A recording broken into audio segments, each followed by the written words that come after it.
Wednesday edition of the Sports Bash, 97.3 ESPN, the 97.3 ESPN free mobile app, live video streaming on the X platform, YouTube, at Mike Gill Show. What's up, everybody? We're live down at Urie's in Wildwood. Now, we're hoping for some day baseball, which is the reason why we're in attendance today. The day baseball watch parties continue as the Phillies taking on the White Sox in the final game of the three-game set here. But we got rain in Chicago. What's going on, everybody? We'll keep you up to date. I'm Mike Gill. My on-site producer is Pete G. Frank Close from 97.3 ESPN.com. Our Phillies insider is with us throughout the day. And this is the big day here, everybody, because this could be the last possible day that, we see this lineup as constructed. The Phillies lineup is out, and, of course, the Phillies lineup is brought to you by Instant Services. Instant Services, the tri-state area's premier HVAC, plumbing, and electrical service provider. Go to instantservices.com to see how you can win 4 Phillies Hall of Fame Club tickets. What's up, everybody? Frank, how are you, man? I'm doing great. How are you, Mike? I think I'm doing good. I think if we look at the lineup today, it could be the last time we see the lineup as currently constructed.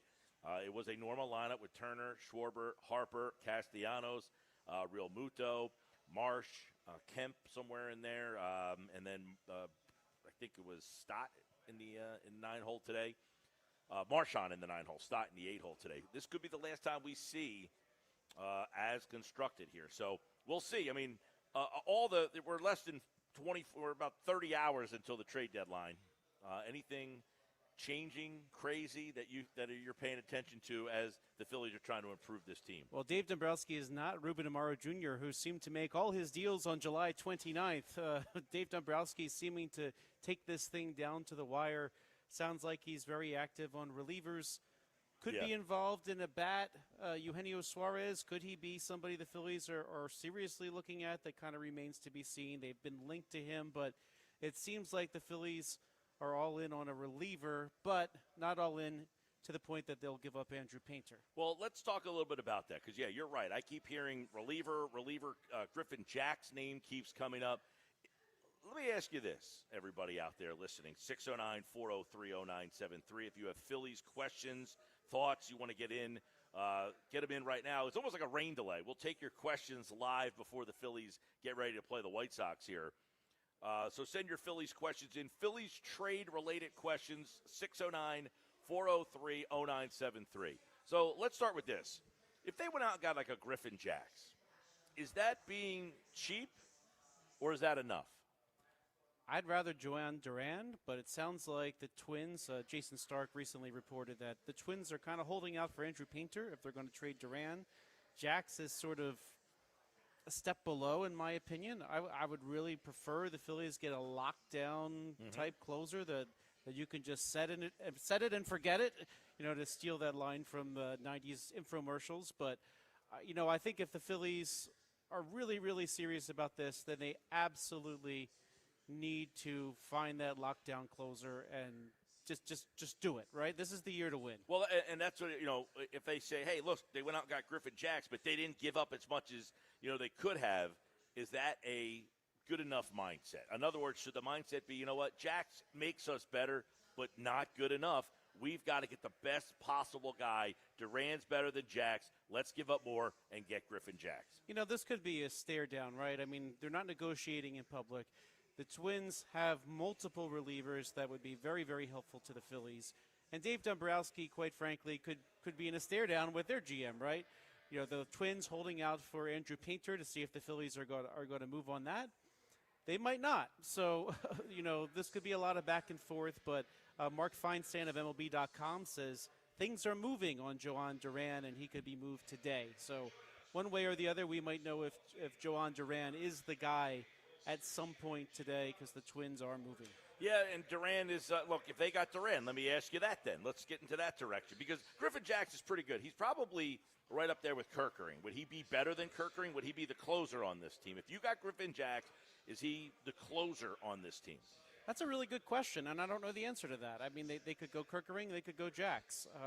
I think that's a pretty good analogy that you bring up there, that he could be like another Kerkering, but you know. Well, I'm only comparing him to Kerkering because I would imagine right now Kerkering is the highest rated guy in everybody's mind in the Phillies. Yeah, bullpen, right? I would agree with you there. I know, although it seems like if it's a left-handed bat coming up that scares the Phillies in the ninth inning, they go Matt Strahm. But you know, I would agree with you that yeah, he seems to be the high leverage reliever the Phillies have now. But it's kind of unclear which side of Kerkering that Jax would land. But I think if it's Duran, he's clearly your closer. I tweeted this out right before we came on. Phillies bullpen in October.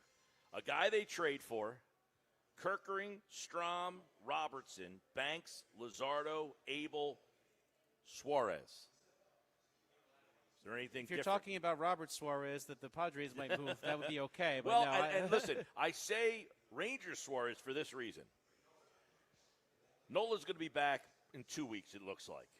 I don't see Nola pitching out of the bullpen. And I would imagine their starting rotation in a playoff series, they have mentioned they only need 3 starters.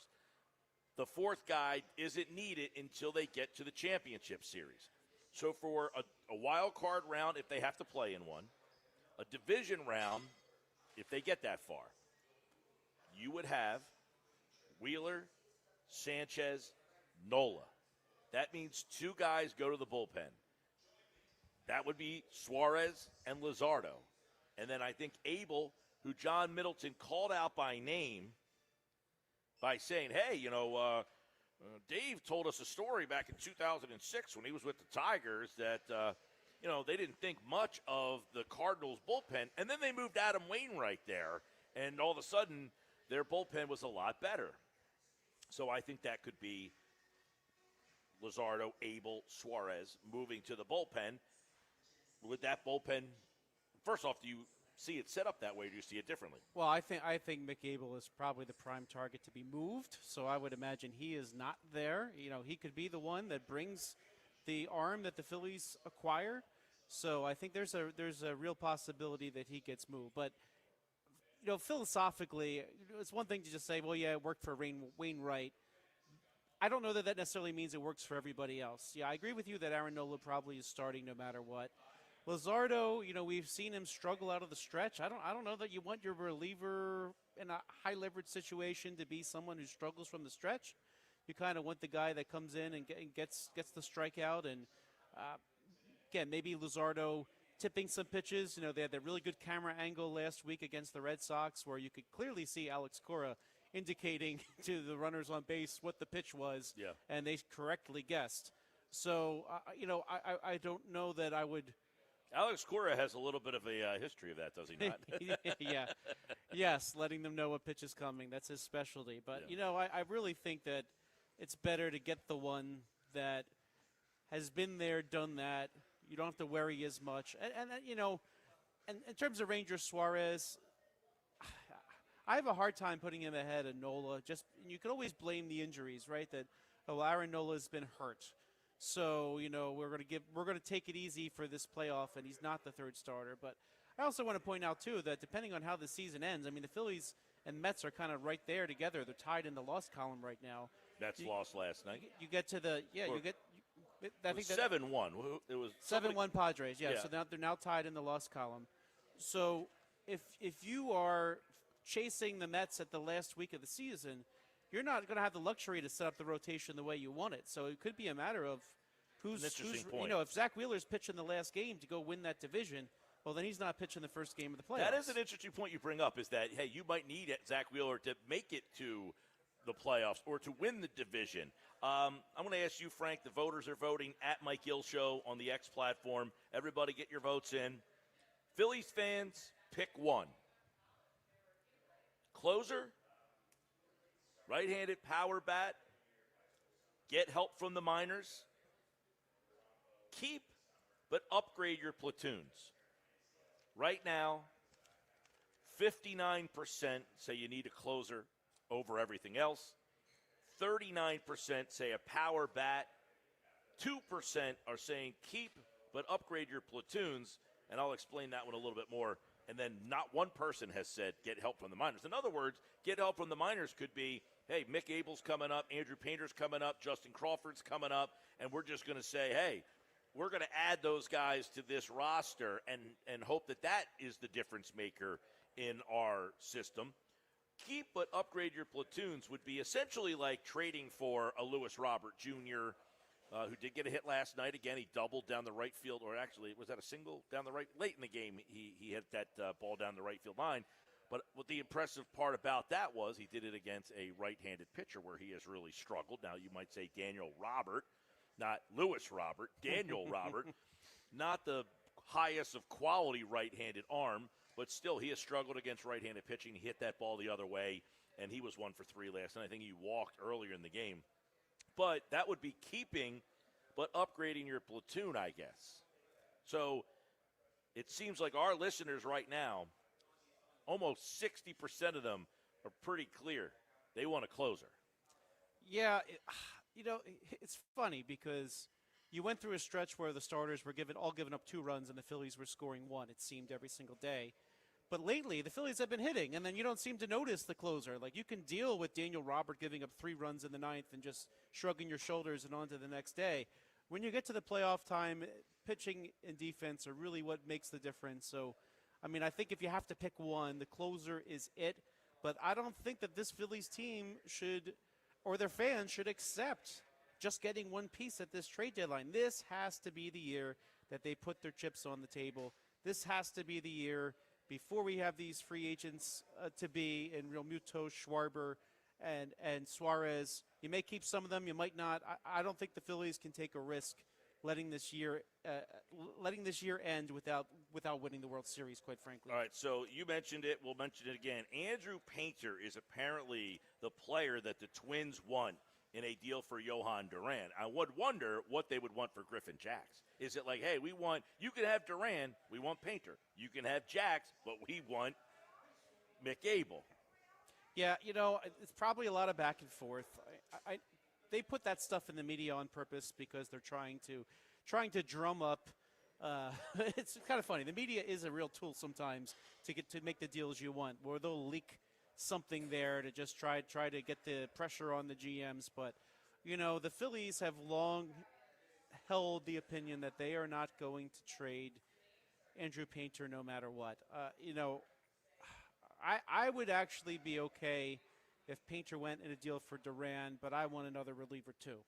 I think the Phillies should get more than that. Duran is different than say a trade for a Ryan Helsley where he's going to leave as a free agent at the end of the year. Would you be okay if they said we ended up with Ryan Helsley? I would be okay with them ending up with Ryan Helsley, but he had better cost a lot less than. Are you giving up Mick Abel for Ryan Helsley? I think that's a high price to pay. Do you do it at the end if you can't work something out with the Twins? Maybe. I would.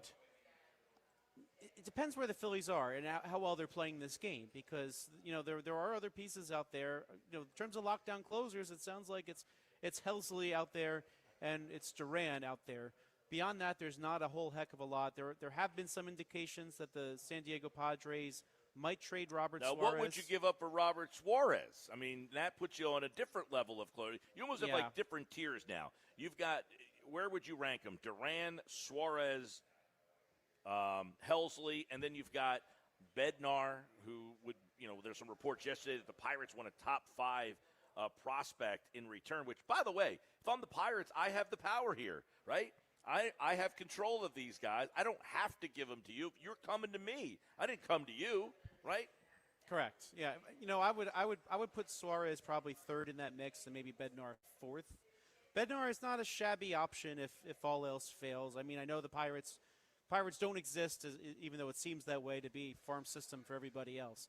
But I think this is a time for the Pirates to make some trades, and I think a Mick Abel is good enough to land both Bednar and Santana from the Pirates. I mean, that's a really good piece to give up to the Pirates. Do you worry about getting a guy from the Pirates, guys who have never pitched in October baseball games? Like, that was my big concern last year, and this is what happens at the trade deadline. You're dealing with teams that aren't very good, so a lot of times they have closers who have not pitched in big moments. That was one of the problems I had last year with, not that I thought Estevez was bad, it was he's pitching in front of nobody out in Anaheim. You put him in a game in October, it's a little bit different situation. And for me, my problem with him last year was he wasn't a swing and miss guy. He wasn't a strikeout pitcher. He's a guy that was not like a strikeout per inning kind of guy, and that ended up catching up to him in the series against the Mets. He gives up, the long ball that basically did them in.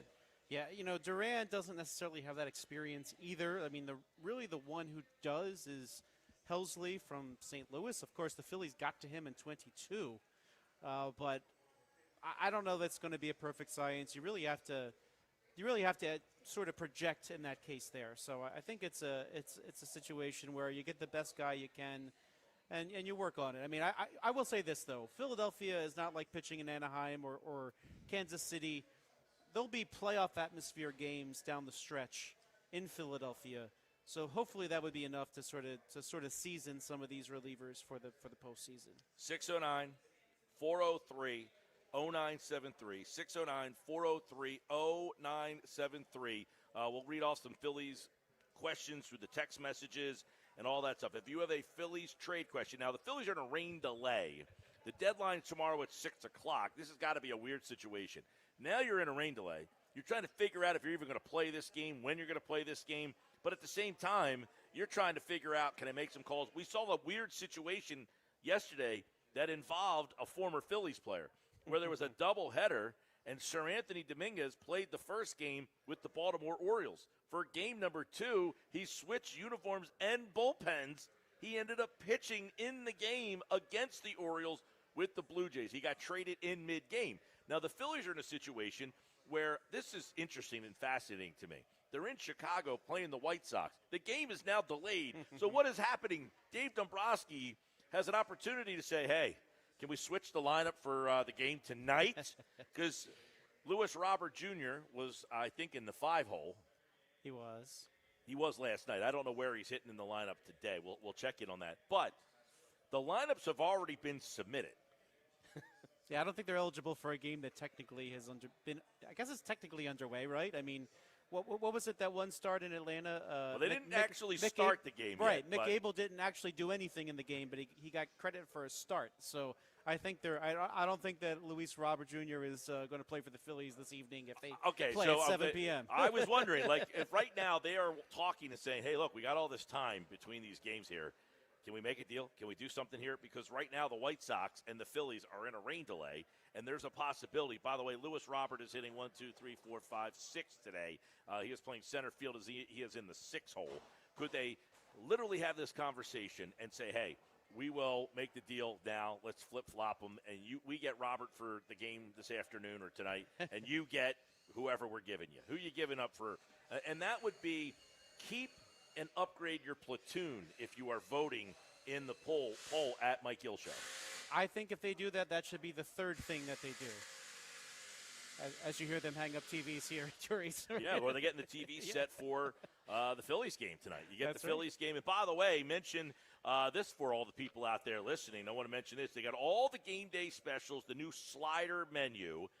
They have those all here. You can come out. They got a great menu for the Phillies game. So if you were coming down for the game, you can still get all the specials on the slider menu. And don't forget, have your fantasy football draft party here at Urie's. This is a great room, the sliders room. This is where you can have your fantasy football and your choice of appetizers, happy hour drink pricing, draft bits, swag, and all sorts of stuff. Get all the details at Uries.net. All right, well, we are just getting started here. The Phillies in a rain delay.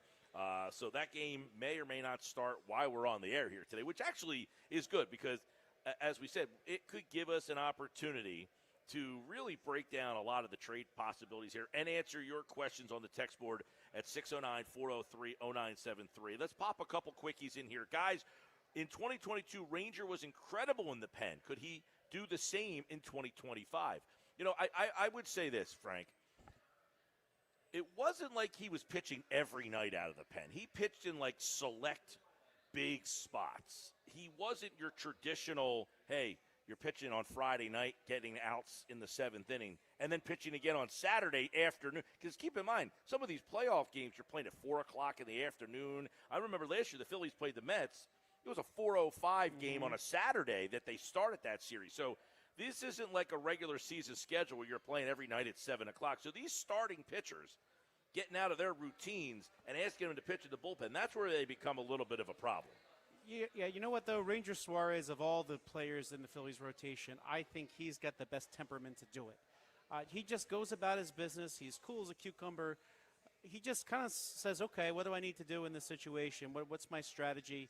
And then unfazed, he just goes and executes it. So I think that he, of all the Philly starters, would be very helpful to do that. And in fact, let's not forget, he was not, quote, in the bullpen back then. He was doing that in between his starts. So but that is where, like, this whole thing not needing a fourth starter, could he do it for at least the first, and then he would be – it'd be interesting because he really wouldn't be the fourth starter, but he would be labeled the fourth starter. Then if you needed four starters, he probably would jump back into a higher priority slot maybe. Oh, I'm sure he would, yeah. But I think he's been pitching too well to not start him in the postseason. But it's Wheeler and Sanchez, yeah, 1 and 2, right? Of course, yeah. That's without a doubt. Both of them Cy Young candidates. So, but for me, it's going to be a matter of where the season ends, where they're at, what do they need to do to get into the playoffs. If it's like last year where they have almost a week to just relax, yeah, then you got to go from there. But I think this is a little bit different this time. Guys, I love how you're acting like Abel has a high ceiling now. He has had one good stretch. Well, it's true. I mean, but he's still a rookie. So I think you're looking at the ceiling. You're not looking at what you've seen so far in the major leagues. And I don't think, by the way, to add to that, I don't think it's the one good stretch. It's the fact that this guy was a first-round pick. They obviously had high arm talent on him. He has not cultivated that, and you finally got to see it. Now, I agree with what the guy's saying. To me, if there's a deal to be made, he's in the deal. And it's not because I think he stinks or because his ceiling's so great. It's because I don't have a spot for him.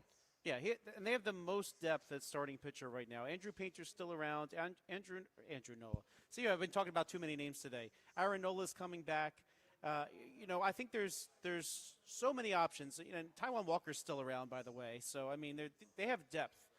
So I think. You watching the Andrew Painter game over here? Well, actually, I was just checking in on my computer here. I was watching. That was the free game today on MILB.com. It is. Yeah, he went 6 1/3 and gave up 1 earned run. That was his day today. His line is closed. So, well, yeah. He went what? What was 6 1/3, 1 earned run, 2 walks, 4 strikeouts, 7 hits.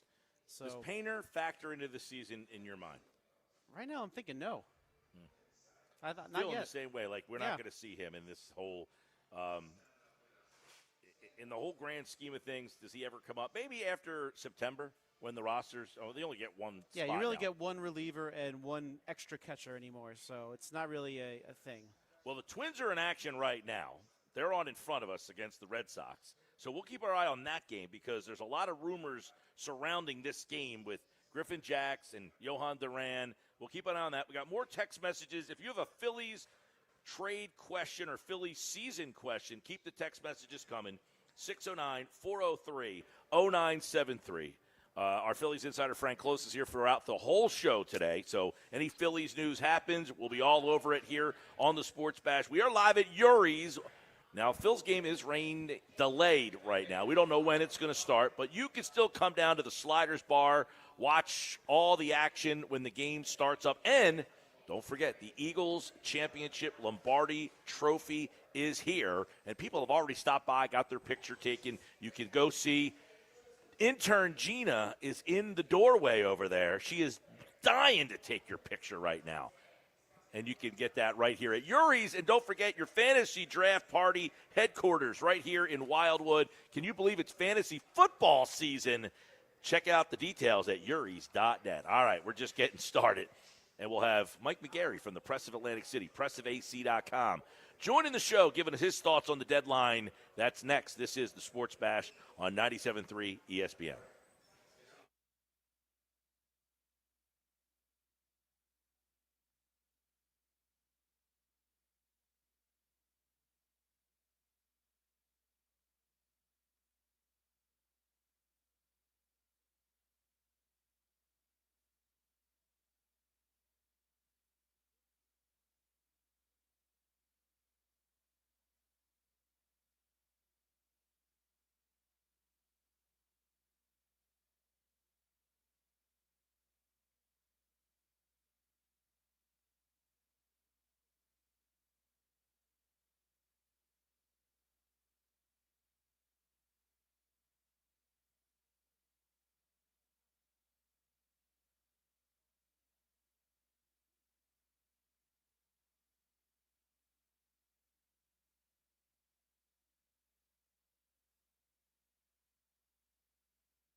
All right, Sports Bash Live, 97.3 ESPN. We're live at the Sliders Bar at Urie's in Wildwood.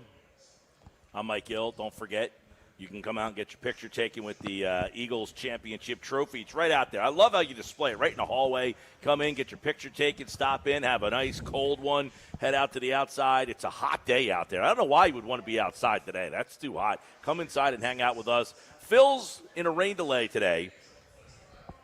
Definitely want to hear what Mike McGarry thinks about where we are less than 30 hours to the trade deadline. Are we going to see vintage Dave Dombrowski? Let's bring in Mike McGarry from the Press of Atlantic City, pressofac.com. Right now on the Sports Bash Live. All right, well, you don't have Mike yet. Do you like my hat? Yeah, it's nice. We have these nice right. Sixers hats. They're red and blue. Are they Sixers? Okay. They are Sixers hats. Now, there's a little Sixer back here, the stars. But it just says Phila on the front. So you wouldn't know that it's because it could be a Phillies hat. Right. Or it could just be a Philadelphia hat. You're a big hat guy. Or you could look at the Sixers logo. Okay, let me ask you then. Yes. This conversation came up the other day. We're at the store. We're at Dick's. Yep. My buddy tried the hat on. He says, how does this hat look? And I said, well, what's the difference? You own it now. Once you try the hat on at the store, do you now have to buy it? Well, it's not like a pair of underwear where, yes, you would have to. I think hats you could probably get away with. You want to try on a hat that someone else tried on already? I wouldn't mind. You're okay with that? Yeah. Frank? I'd prefer not. Are you afraid of lice or something, like second grade? I don't know who showered and who didn't. Well, you're okay with that? It's hot out. People are sweating. Yeah, like today, if some guy walked in, like this guy right here, he looked like he's been working hard. Now, if he walked into the store and tried the hat on and then put it back on the rack. okay. Do I see who that gentleman is? He's right there. No, but at the store, do I get to, No. to see who? Okay. It's just blind. The hat's sitting on the rack. You try it on. Okay. Now, my buddy tried it on. He didn't like it on his head. He didn't want to buy it. I said, well, you've already tried the hat on. I mean, listen, these ball players, they wear different hats every day. I mean, you're not a ball player, though. You're buying the hat. No, I'm not a ball player. Mike McGarry from the Press of Atlantic City, pressofac.com, joins us now on the Sports Bash. All right, Mike, it's getting real. Today, the rain delay, could that add to the intrigue, this rain delay? Do you think you could see Lewis Robert Jr. in the Phillies lineup after the rain delay tonight? Could that be a possibility? Yeah, kind of pull a Sir Anthony Dominguez in the middle games in the middle of the doubleheader, right? Look, the deadline, is 6 o'clock tomorrow, and the Phillies got to do something. So we're getting close to that deadline, and each minute that ticks off the clock, I expect to hear some sort of announcement. Because I think we all agree that this Phillies team needs to bolster itself to be at its best in October. All right, so if the Phillies are in on Johan Duran, who's one of the better closers out there, but they end up with Griffin Jacks because they want to pay less of a price, are you okay with that? Yes, they're better, but they're not the best they could be. No, I think you've got to, this is a time where you're either in or you're out. And I think where the Phillies roster is, and I understand that they're up against the luxury tax, and basically any player they acquire is 110% tax. So if they get a player who's worth, they're going to have to pay $5 million for the rest of the season. Basically, that player is going to cost them $11 million just because of where they are in their payroll. But you look at where this team is, we've said it before, Schwarber, Realmuto, Harper, Turner, all over the age of 30. The first year of the 3-year Wheeler window. You look at baseball where there is no dominant team. This World Series is open for anybody. The Dodgers, who are, thought to be unbeatable, have struggled as much as anybody so far this season. To me, you've got to push all the chips in. You've got to make this team the absolute best you can. And then if you don't win it this year, then maybe you take a step back next year and try to retool for a run going forward. But with this group, I'm pushing all the chips in. This is really the culmination of what started in 2022. Yeah, by the way, Andrew Painter pitched today, 6 1/3, 1 run, 7 hits, 4 strikeouts, 2 walks. He did throw 103 pitches, about 97 miles an hour. He was still throwing in the 7th inning. Does that include, Mike, trading Andrew Painter if you have to? No, I think the one guy, look, I'm not giving up all the prospects, right? But I am going to give up some of them, and I'm not going to give up Painter. I think Painter is a guy that you hold on to, but we hear about the guys in A-ball, the catcher in A-ball, pitchers in A-ball, guys like that aren't going to be in the majors for 2 to 3 years under the best cases of circumstances. I trade those guys. I'm willing to deal McAble. I've got no issue with that. I deal Crawford. I put Aiden Miller on the table. To me, everybody's on the table except for Painter. I'm holding Painter back unless he gets you a phenomenal player who you've got control of for 2 to 3 seasons. And I don't think that player is out there. Hey, Mike, this is Frank. One of my observations is that the Phillies really went college heavy on this draft. My theory kind of is that maybe they loaded up on college players because they expect to trade some of their prospect capital. What are your thoughts on that? Yeah, it could be. I mean, they went heavy on college pitchers, right? So if you give up a lot of your young pitching prospects, if you give up a McAble, it helps if you have a Gage Woods to sort of step into that McAble spot. And the other thing to keep in mind, too, is a lot of their other pitching prospects that they thought were going to kind of amount to something really didn't. Griff McGarry. Big disappointment, and it doesn't look like he's part of the future right now. So I think you're right on there. They went for college pitchers who are available and ready to go. And if you're willing to deal guys like Abel and some of your other prospects haven't worked out to the maximum of their ability, I think you've got to put guys in that system that can be ready in a hurry. And I think that's what they did with the college pitchers right there. Yeah, they added a bunch of them in the draft. Mike McGarry from the Press of Atlantic City, pressofac.com, by the way. Bills are in a rain delay currently. If I told you they ended up with Eugenio Suarez, the best right-handed bat on the market, bats number 4, he's in the middle of their lineup, but they did not get a closing type of player, would you say, you know what? You added the best bat on the market, that's good enough? No, I would say that's not good enough, Mike. To me, you've got to get a closer. Again, I was just discussing this with a buddy of mine about an hour ago, and he kind of asked me the same exact question that you just asked. And I told him, look, I'm willing to live with the offense. If you've got to push your chips in and you've got to, it's got to be a bullpen guy or, a bat, I can live with this offense. Brandon Marsh has hit better. JT Realmuto has hit better. Trey Turner's having a great year. Harper has shown signs of life. Schwarber's having a good year. Castellanos has been okay. You're going to get Bone back. Stott has hit better of late. I think I can live with this offense. Mike, I can't live with this bullpen. I mean, you saw it last night. It's a 6-1 game. They bring in a guy, boom, it's 6-3. I mean, right now, as this bullpen is presently constituted, you're talking about Max Lazar coming into a playoff game in the 6th or 7th inning and trying to take down, high leverage situations in the postseason.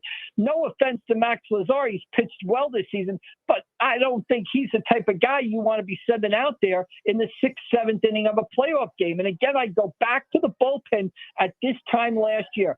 Sir Anthony was in the bullpen. He's gone. Gregory Soto was in the bullpen. He's gone. Alvarado was in the bullpen. He can't pitch in the postseason. Hoffman was in the bullpen. He's gone. The only 2 guys left back there from this year at this point last year are Kirkland and Strom, and they brought in Jordan Romano, who nobody trusts, right? Who can't pitch in the postseason in a high leverage spot because of his inconsistency. So to me, this bullpen is not ready for prime time, and Dave Dombrowski is on the clock. What's he got? 27 and a half hours to fix it. I mean, because it's a problem, this bullpen. Well, not only does he have some time to figure it out right now, not a lot of time, I should say, to figure it out. Things are happening as we are kind of having this discussion, and other teams are making the calls. Other teams are trying to figure it out on what they want to do. And you've got obviously a couple of contenders, and that's the problem. Like, they're all trying to get what you need, which is bullpen arms. That's what makes this tough. So Dave Dombrowski almost would have to say, you know what,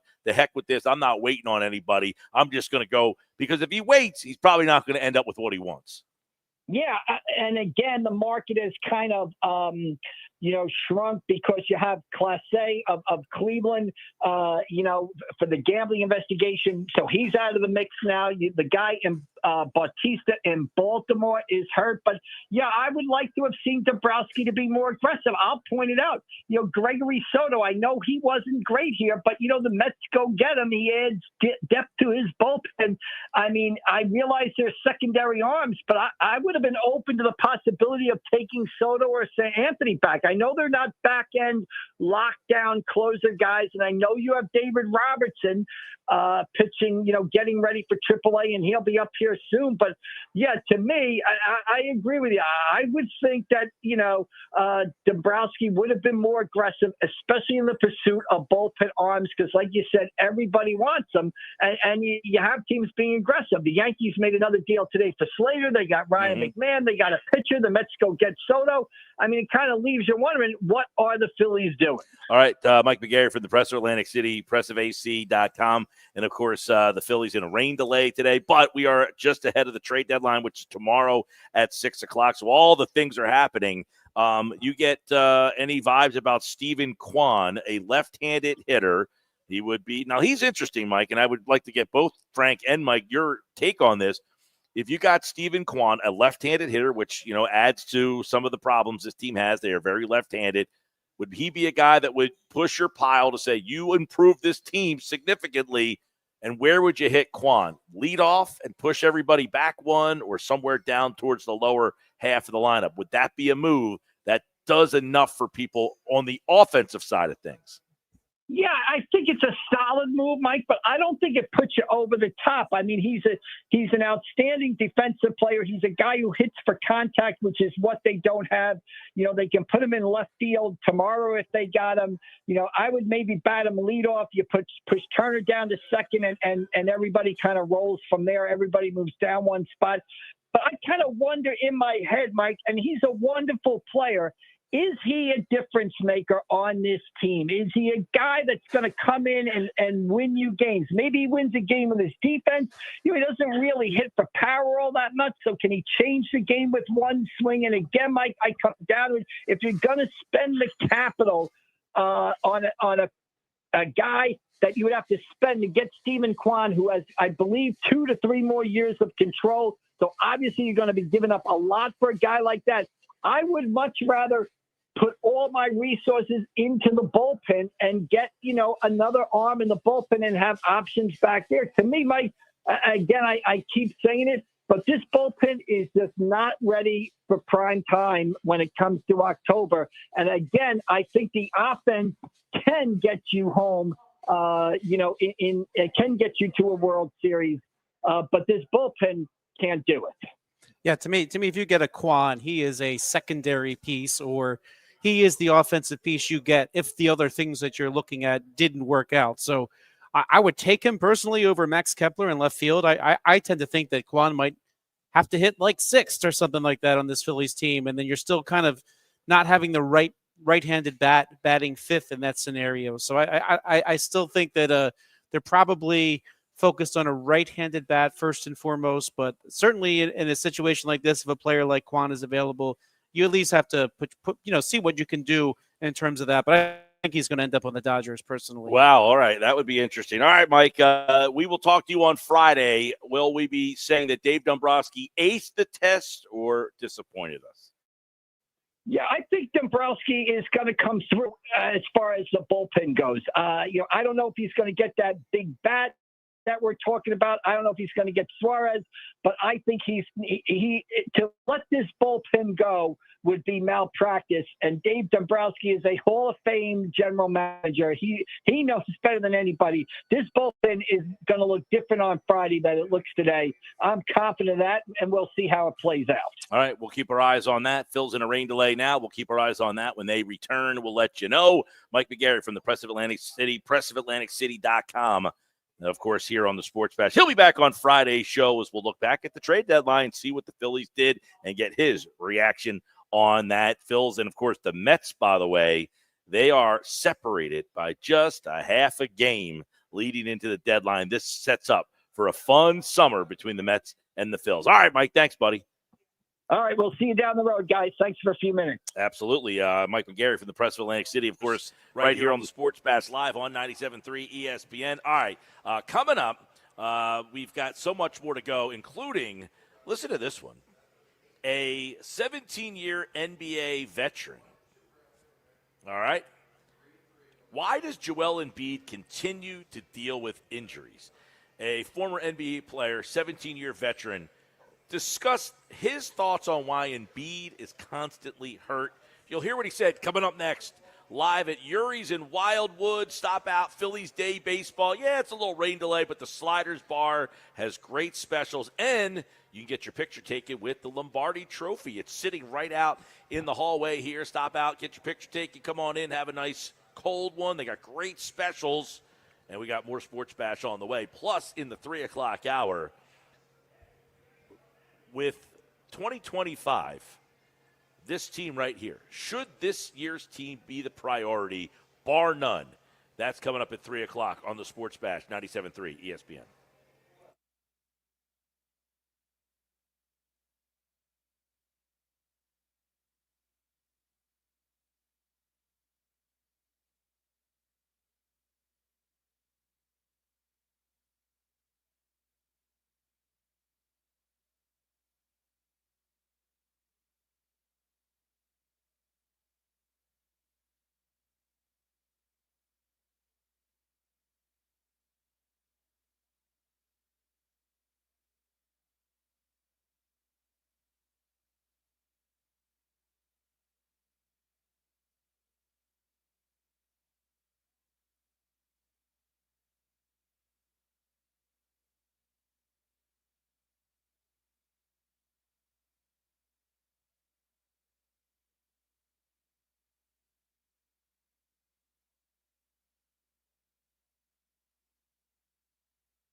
he plays hard. I don't, people can get on Embiid all they want.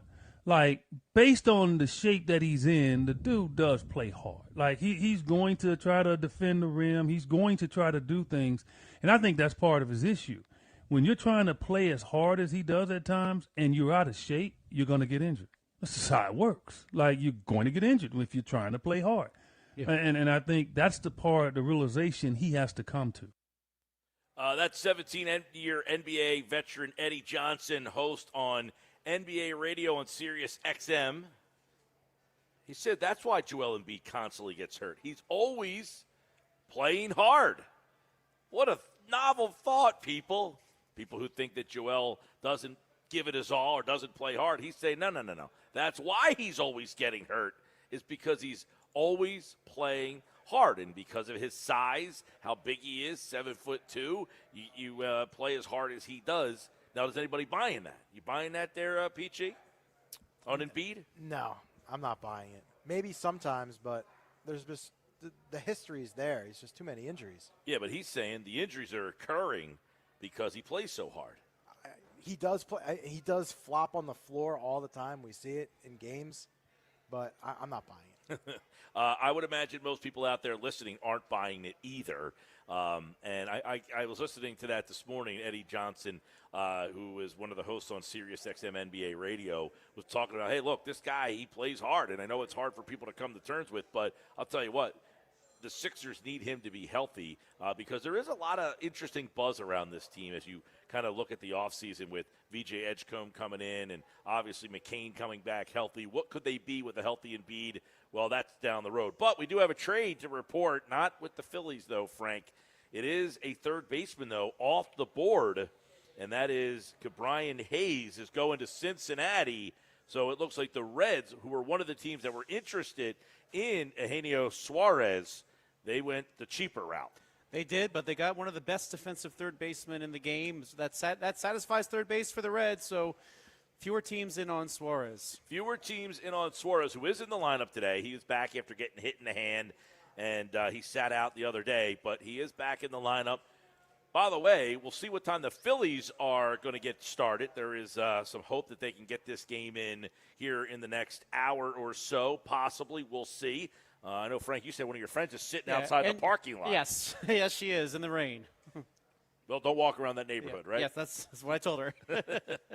All right, we'll keep it right here on the Sports Bash next hour. Is it worth going all in for this roster?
All right, 3 o'clock hour, Sports Bash Live, 97.3 ESPN. It's brought to you this hour by Broadlee's Plumbing, Heating, and Air Conditioning, your trusted source for heating, plumbing service, and installation. Call them at 609-390-3907 or go to broadlees.net. Thank you. All right, 3 o'clock hour here. We got no fills because of the rain, but we're trying to get a time on that. Do we have any time that anybody has seen posted yet? We'll get that out to you. Now, I'm on DraftKings because I do have some shackles on the game. Yeah? The over, if you're wondering. I need 10 runs in this game. Do you think Taijuan Walker is the perfect foil? And the White Sox as well, the bullpen White game. Sox, by the way, replaced their starter because there's a possibility, I guess, that he gets traded. Right, so Tyler Alexander is going to come out of the bullpen and start that game. But 310. Yeah, which is interesting because he's a lefty, and the Phillies have the left-handed lineup today. But I guess they're imagining he's only going to pitch an inning or two, so they said the heck. Could be an opener situation here or a bullpen game, which they don't have a great bullpen, so that advantage fills, you would think. So DraftKings says 3:10 p.m. 3:10. That would be in about 8 minutes from now. Yeah. Well, we'll see if anybody. Now, Frank, you're saying your friend's disputing. Yeah, this. Andrew Shipley, who's a meteorologist down in Florida, used to write for SportsTalkPhilly.com. He's been watching it very closely. He thinks about 5 p.m. this game gets underway. 5 p.m. Eastern. Eastern. Okay, so another 2 hours from now. The DraftKings, I would think, not bad because they want people to put some shackles on that game. They don't want the game to start at 3:10 and not get any money in on that, right? So That's right. We'll see. I mean, I have not seen any updates from any of the beat writers who are out there with the team. Oh, there we go. This is a trade deadline. I thought Matt Gelb said an update meaning on the game. Although he did say in his update here, he says the Phillies are refusing to even entertain the thought of moving Andrew Painter. So an update of different sorts from Matt Gelb. All right. Well, I want to ask this question. How much do the Phillies owe it to this team to go for it? And what happens if they don't? You know, we just heard a report that Bryce Harper got up in the commissioner's face and basically blasted him and cursed him out, told him to leap out of the – could he also say the same thing to Dave Dombrowski if he doesn't get somebody here to help out this team? Could he be saying, yo, Dave, I told you to get somebody, and if you don't, you're going to have to deal with me? And Kyle Schwarber saying – Schwarberian's going to be a little upset, Dave, if you don't do something. Here's what Jim Salisbury said on the Phillies Show podcast today. 2025 is what matters the most right now. Seize the day. Helsley's going to help you now, but he's a free agent, and they had prioritized control beyond 2025 because you're going to give up some top-notch prospects. But if they come out of this deadline with Helsley, I'd be very happy. So he's saying 2025 is the real deal. Now, there had been something that Salisbury, had mentioned was he owes it to this group of guys and that the veterans on this team will not be thrilled if they do not add to this because they know. Now, that's a tough one to kind of report and deal with because if you're a veteran and you're saying, we need more help, but what if you're part of the problem? Fair to say, although I will say Bryce Harper reiterated again on that same Phillies show. Todd Zalecki mentioned he asked Bryce Harper about moving to the outfield if the Phillies were able to make a deal, and he reiterated that he was willing to do whatever to make the Phillies win.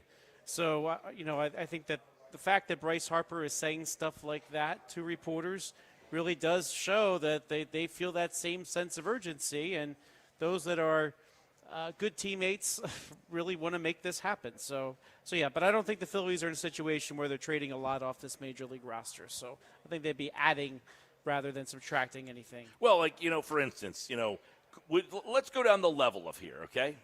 Would you be shocked? Obviously, Bryce Harper's not getting traded. Trey Turner's not getting traded. I would imagine that JT Realmuto is not getting traded. I would imagine that Zach Wheeler, pretty much, that level of player. Would you be shocked if Bryson Stott got traded? I would. Partially because there's really no second baseman out there that would be a good trade piece. That's why I think that he would stick around. If nothing else, his glove is really good. So Bohm would be the one that might move, that I would be still kind of surprised even if they did. But, Alec Bohm is somebody who next year has his last year of control in his contract, and so the Phillies might might consider moving him so they don't have to give up some more prospects. Or at the same time, too, if the Phillies do trade a lot of prospects now, you could see Bohm moved in the winter to sort of recoup some of them. So Bohm's an interesting one to keep an eye on now and during the offseason. Well, Bohm gets cloudy a bit because of the injury. Yeah. And I would wonder, and I'll see what your opinion is on this. I'm of the opinion that the Phillies can move Bohm. They will 100% do it. Yeah, I think they would. I think if they get value back in return, of course. I don't think they're trying to unload him, but as I've heard you say a bunch of times, his bat doesn't profile what the Phillies need in this lineup, and that is really power right behind the big guys. So I think that if he helps get a deal done, I don't think that they would hesitate to move Bohm, especially if they can retain some of their other prospects. And, a team like the Diamondbacks are going to try to win next year, right? So if they make any of the trades now of their expiring contracts, they're going to try again next year. So they might want to have Bohm for next year. All right, we're going to get more from the Philly Show podcast in just a second. So, Stott, you would say you would be surprised. Bohm, not surprised. Marsh, would you be surprised if Marsh got traded? I could see him getting traded. I mean, the team that makes the deal with the Phillies, the acquiring team is going to need somebody to play the outfield. So I wouldn't be shocked. But I would be more inclined to see Rojas go. If the Phillies are going to an outfielder and he's probably right-handed, and it's probably Rojas that goes back to that team. So Rojas could be traded as hey, you need someone, here you go. He's the throw-in. I would say so. Nobody wants Rojas. He's the hey. Hey, he at least catches the ball, right? So absolutely. I mean, if you're he that has team, a value. Yeah, if you're the team making a deal with the Phillies, you don't feel so bad about throwing him in your center field. All right. What about Kemp? I don't know that he has a lot of value in trade. I think he's sticking around. I think he's a utility player, and he'll do that role well with the Phillies. And I think he sticks around. I only asked that question because the Phillies Baseball America rankings came out. Josh, where was he on the rankings? Do you remember where Kemp was on that list? He was 16.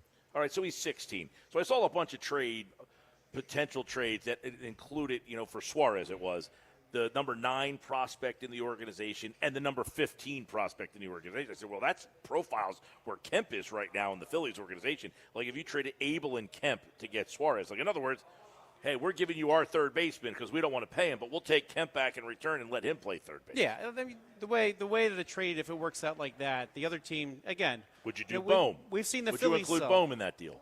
If that's what it took. I mean, I think there's value with Bohm, and that would be part of the value for the Diamondbacks in that they would have a third baseman this year and next year. Frank, so, if I could just ask you really quick, do you think Bohm has more value to the Phillies or to another team? Probably another team. Another team, I would say. Unless see, one of the things is that right-handed hitting power outfielder that would be perhaps ideal for this Phillies team doesn't exist. So I guess we're only really talking about Unless this. you got Suarez. Right.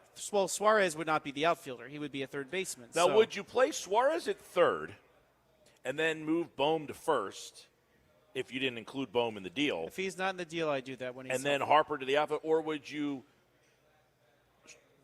DH Suarez and play Schwarber in the outfield? I would mix and match. I'd give Schwarber some games. If Harper was going to play some outfield, I would give him some. But, there also could be games where you DH Suarez in this whole thing. So I think that you would mix and match mostly.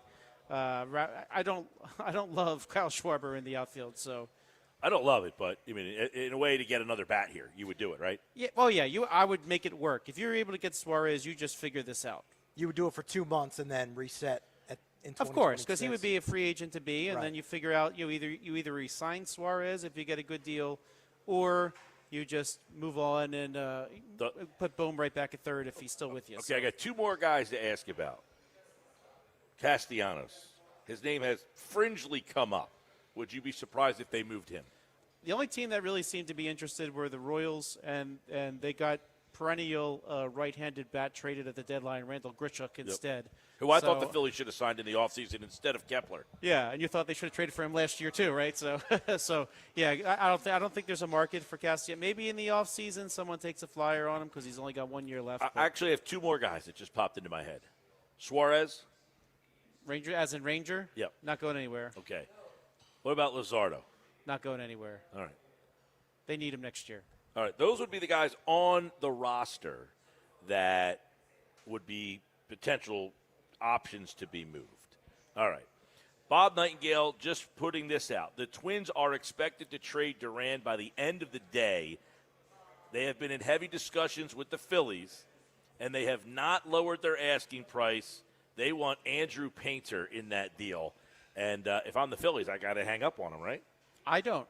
I say, look, if you want Andrew Painter, you got to give me something else too. So you would do Painter for Durant, but you also want another piece in addition to Durant. I have Byron Buxton in that deal? I don't think Buxton's going. He's on the IL too, in terms of it. But I know. I'm just if he's only on he's always on the injured list. That's the problem with him. Right, and he doesn't want to be moved anyway. Yeah, I know. Well, hey, you're going to a team that has World Series aspirations. You're going to play with Bryce Harper and Kyle Schwarber. Could that change your mind, buddy? I would feel better about trading Painter if you get Duran and somebody else. Look, Duran has 2 more years of control after this one. So you're basically trading Painter 6 for 2+ of Duran. And if he's the missing piece, I think that you swallow hard and you do it. But I either get Danny Colon back, who's a lefty reliever.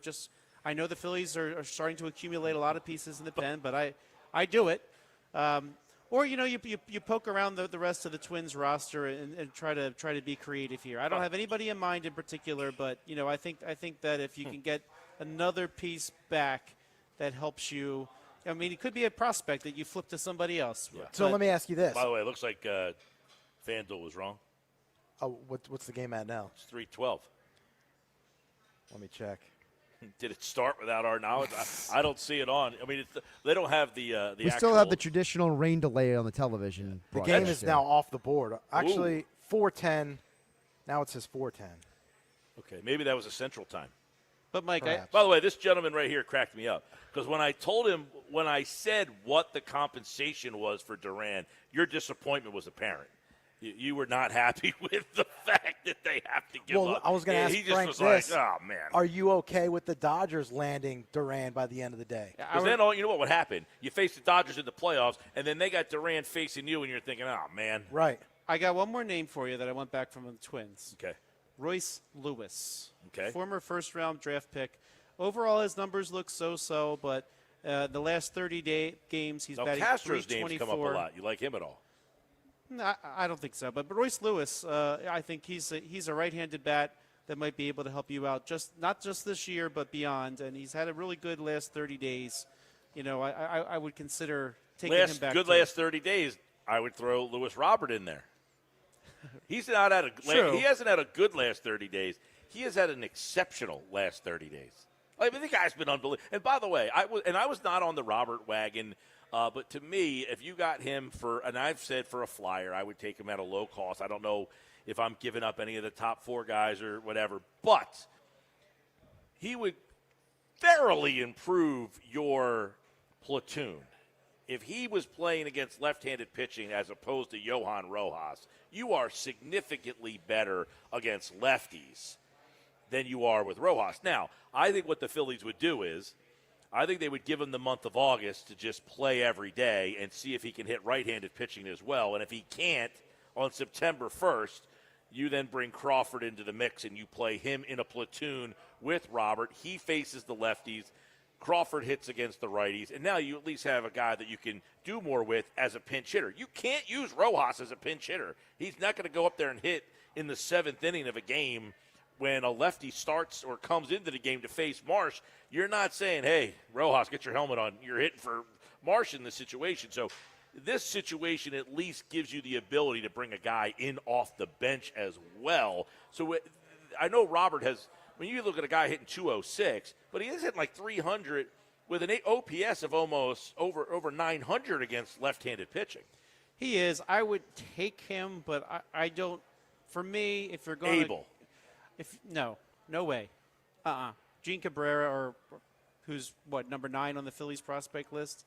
I think he's the most you give up for someone like Robert. Now the New York Mets reportedly are willing to include Luis Angel Acuna as one of 2 pieces maybe for a trade for Robert. I think the Mets will end up overpaying if they do that. But yeah, I think Robert. You're looking at a platoon player. He's better than Rojas. I would take him as part of the big picture, but I'm not put it this way.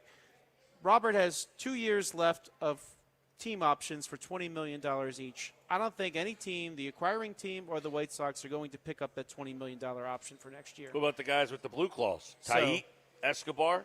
Too much. Any of those guys? Too much. Too much. No, They're clawsome. they're clawsome, but no, I'm not trading anybody that good for Luis Robert Jr. for 2 months. All right, Josh. I know we have a lot of this audio from the Philly Show podcast we want to react to because these guys brought up a lot of interesting topics today in regards to the trade deadline. This was recorded this morning with Todd Zalecki, Jim Salisbury, and Ruben Amaro Jr., which Ruben Amaro is probably miffed. He made all his moves on July 29th, and it is now July 30th, and Dave Dombrowski hasn't done anything. Yeah, they actually declared on the podcast that July 29th is Ruben Amaro Jr. Day. So I said something like that on X yesterday too. So. So let's start with this, guys, because we're talking about different options and different players. So Zalecki brings up a specific closer, and that he says reports are that this team has already been looking at the Phillies minor league system. This is Todd Zalecki on the Philly Show podcast. Hearing a lot about Ryan Helsley with the Phillies, and that makes a ton of sense. The Cardinals have been scouting the Phillies system, taking a look at some of their minor league guys leading up to the deadline, seeing if there might be a potential fit there. So maybe Ryan Helsley makes sense. And to me, I feel like if the Phillies are going to hold on to some of these top prospects, you're looking at more of a rental type guy. So Helsley would be the rental. Are you willing to give up less to get Helsley?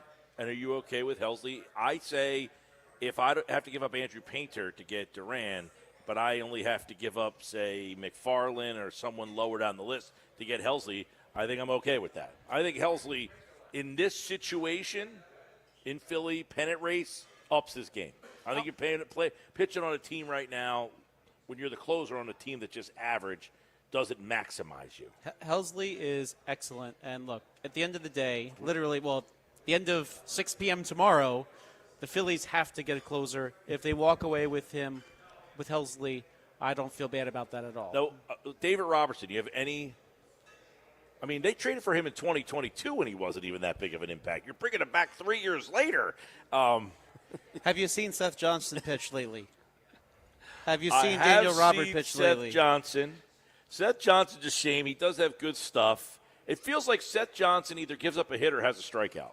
Seth Johnson is the 11th ranked prospect in the Phillies organization according to Baseball America. So, I mean, if it takes trading Seth Johnson for Ryan Helsley, I think you do that, right? Well, of course you do. But I'm just his saying, body of work is not tradable. I think right his now. point is you get who you can get because your alternative is Seth Johnson right now. Right, and that's not to gotcha. say that Johnson can't help you down the line. I mean, but he could be in AAA right now. I mean, heck, 2018 Ranger Suarez wasn't good, right? I mean, so when they threw him into the major leagues to start way ahead of his schedule, but he turned out to be pretty good, right? So Christopher Sanchez, same story. Yeah. So it's When Christopher Sanchez came up and made a spot start against Oakland, the then Oakland A's, I don't know that anybody watched that start and said, you're watching the next game 2 starter in the right, NLCS. Exactly. All right, Josh, what else we got? Well, it's funny we talk about the prospects because that's where Ruben Amaro Jr. goes. He talks about what kind of prospect it might take to get some of these guys at the deadline.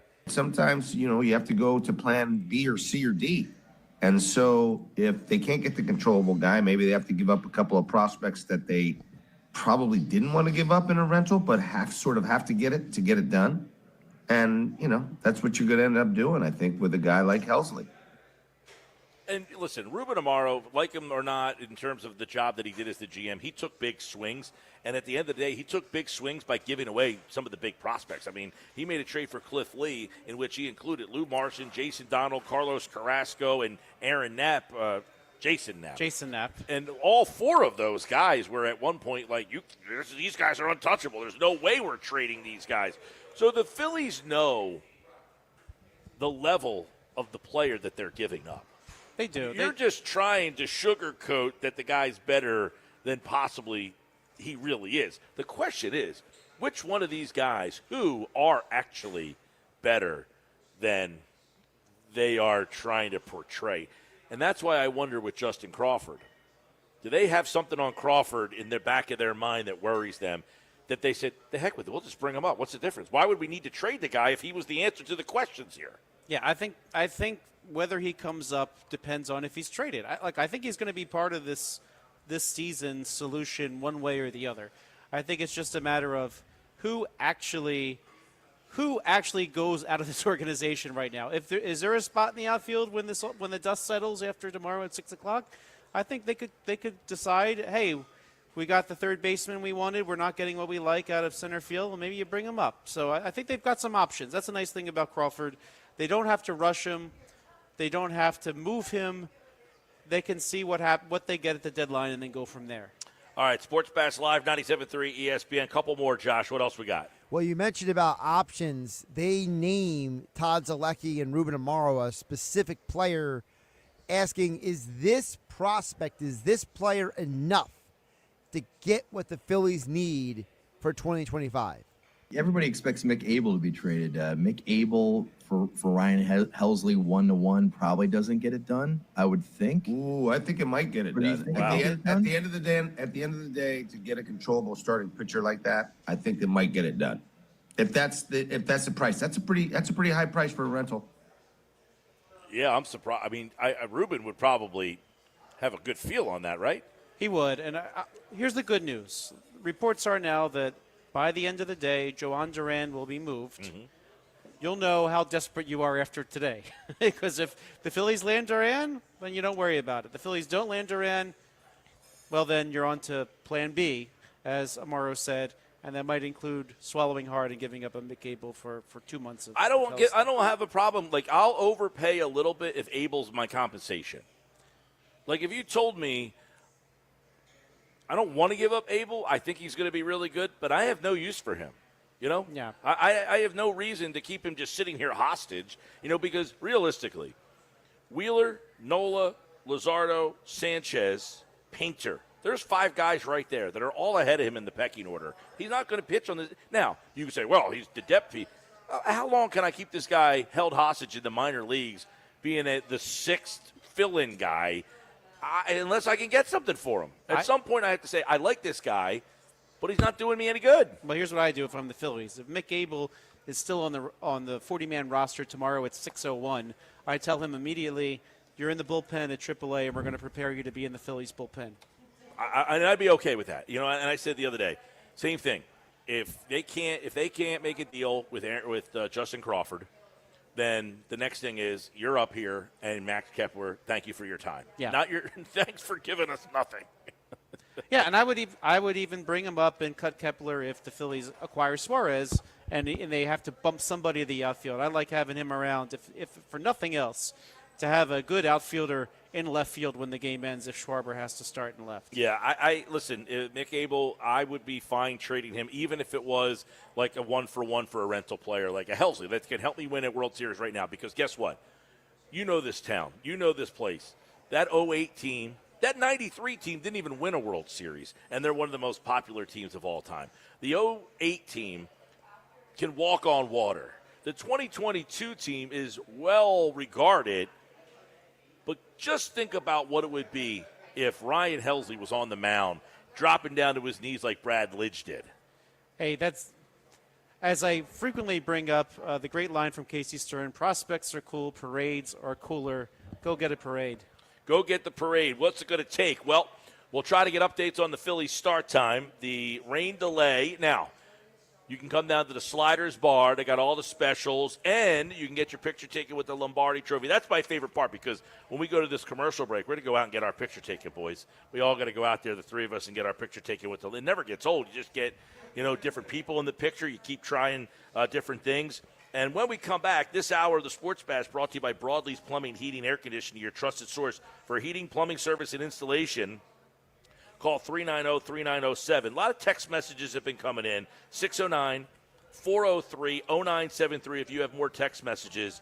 One Major League Baseball insider made an interesting comment last night that I want to share with everybody. We could talk about that coming up next on the Sports Bash. Live at Urie's right here at the bridge, the foot of the bridge, exit 4 in Wildwood. Summer at the shore, Wildwood. What better place to be than the Sliders Bar here at Urie's? Been here since the 50s, this place. Stop out and see it live right here on 97.3 ESPN.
All right, 3:31. The Sports Bash is live at Urie's in Wildwood, getting ready, hopefully, for the start of the Phillies game soon. Now we've got a little rain delay happening, which means you get a little more time to get down here. The start time was 2:10.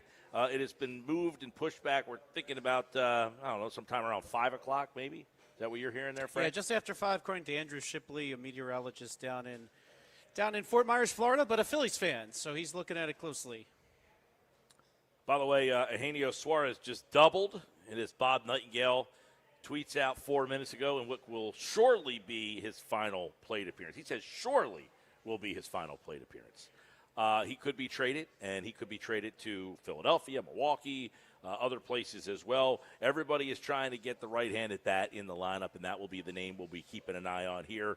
We've got the trade stuff happening all over the place. Johan Duran. Griffin Jacks, by the way, is pitching right now. You did mention Willie Castro, right? I did. Frank, he has come out of the game. Ooh. So Hug Watch maybe is on and here we in have Minnesota. that game on in front of us here.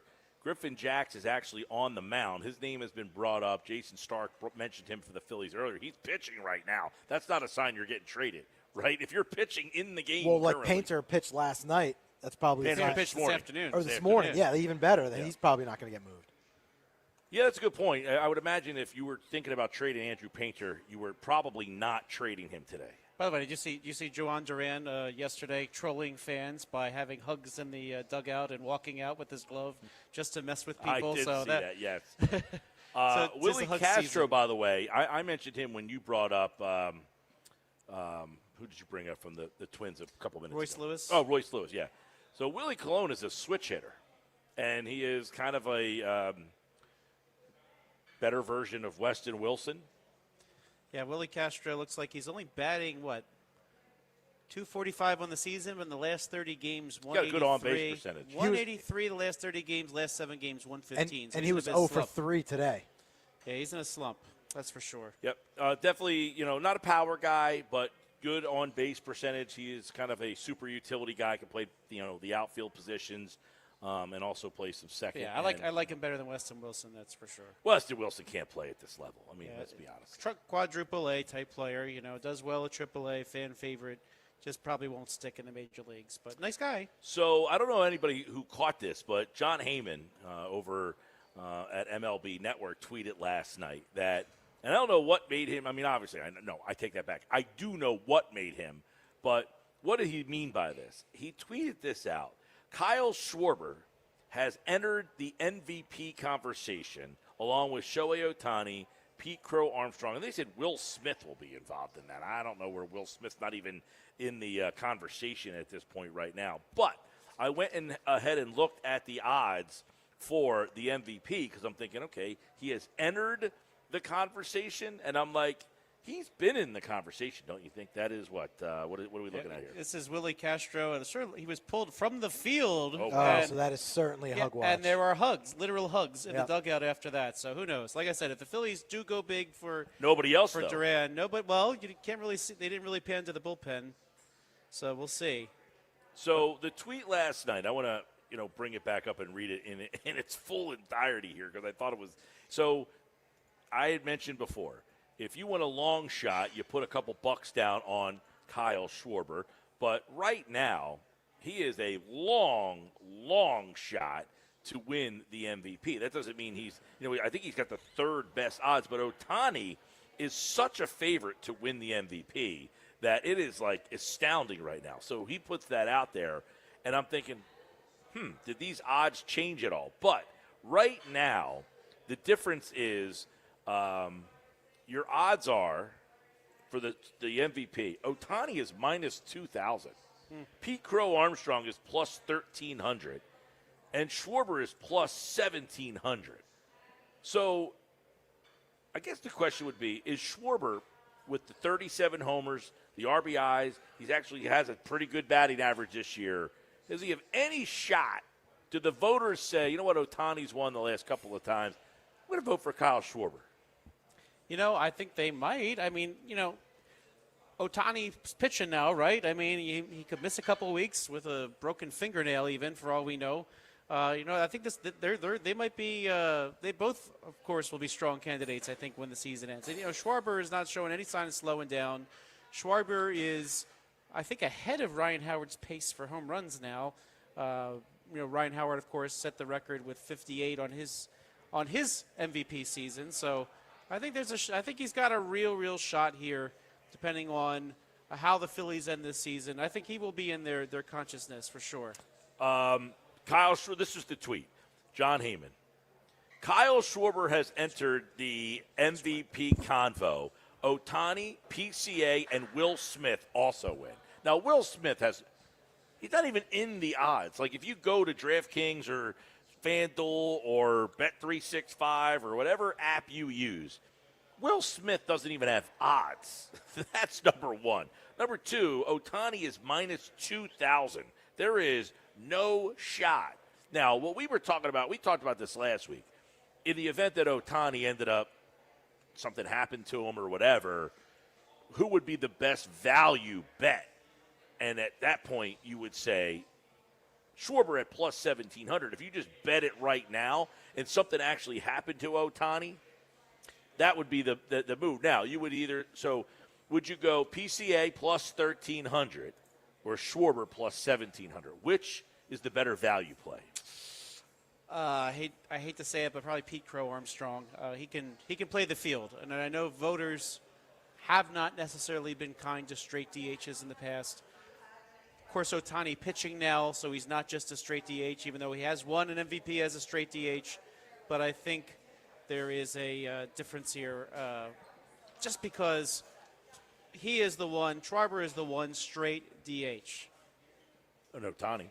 Well, Although he's pitching now. He's pitching now. Yeah. But yeah, I mean, I think we all are well aware that Ohtani is going to at minus 2,000. Something again, he would have to get hurt. I mean, basically that would be it. He would have to get hurt for somebody. But we were talking about this last week. If Schwarber or if it wasn't Ohtani, let's say Ohtani was not in the picture, you would think PCA over Schwarber.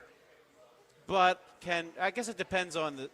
I hate to make these predictions just so early in the season, right? Because we've seen. Well, now we're getting down the stretch here. We're getting into August. If it's August 15th, I might feel a little bit more confident. But no, Pete Crow Armstrong has been terrific, and someone else I got. But to see I would play wonder this if season. Pete Excellent. Crow Armstrong, who has essentially never done this before, can continue at this pace. Like he still has the dog days of summer to get through here in August. A lot could look different from August 1st to September 1st. You could be like, oh my God, I got another.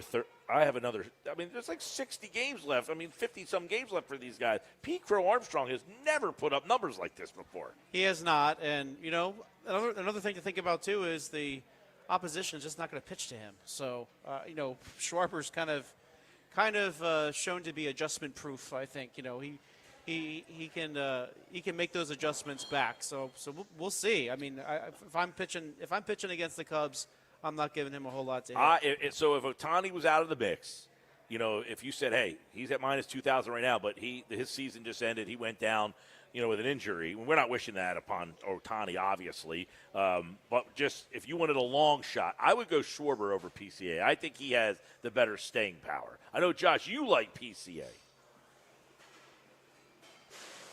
We were talking about this on Friday. He likes him so much that he's speechless.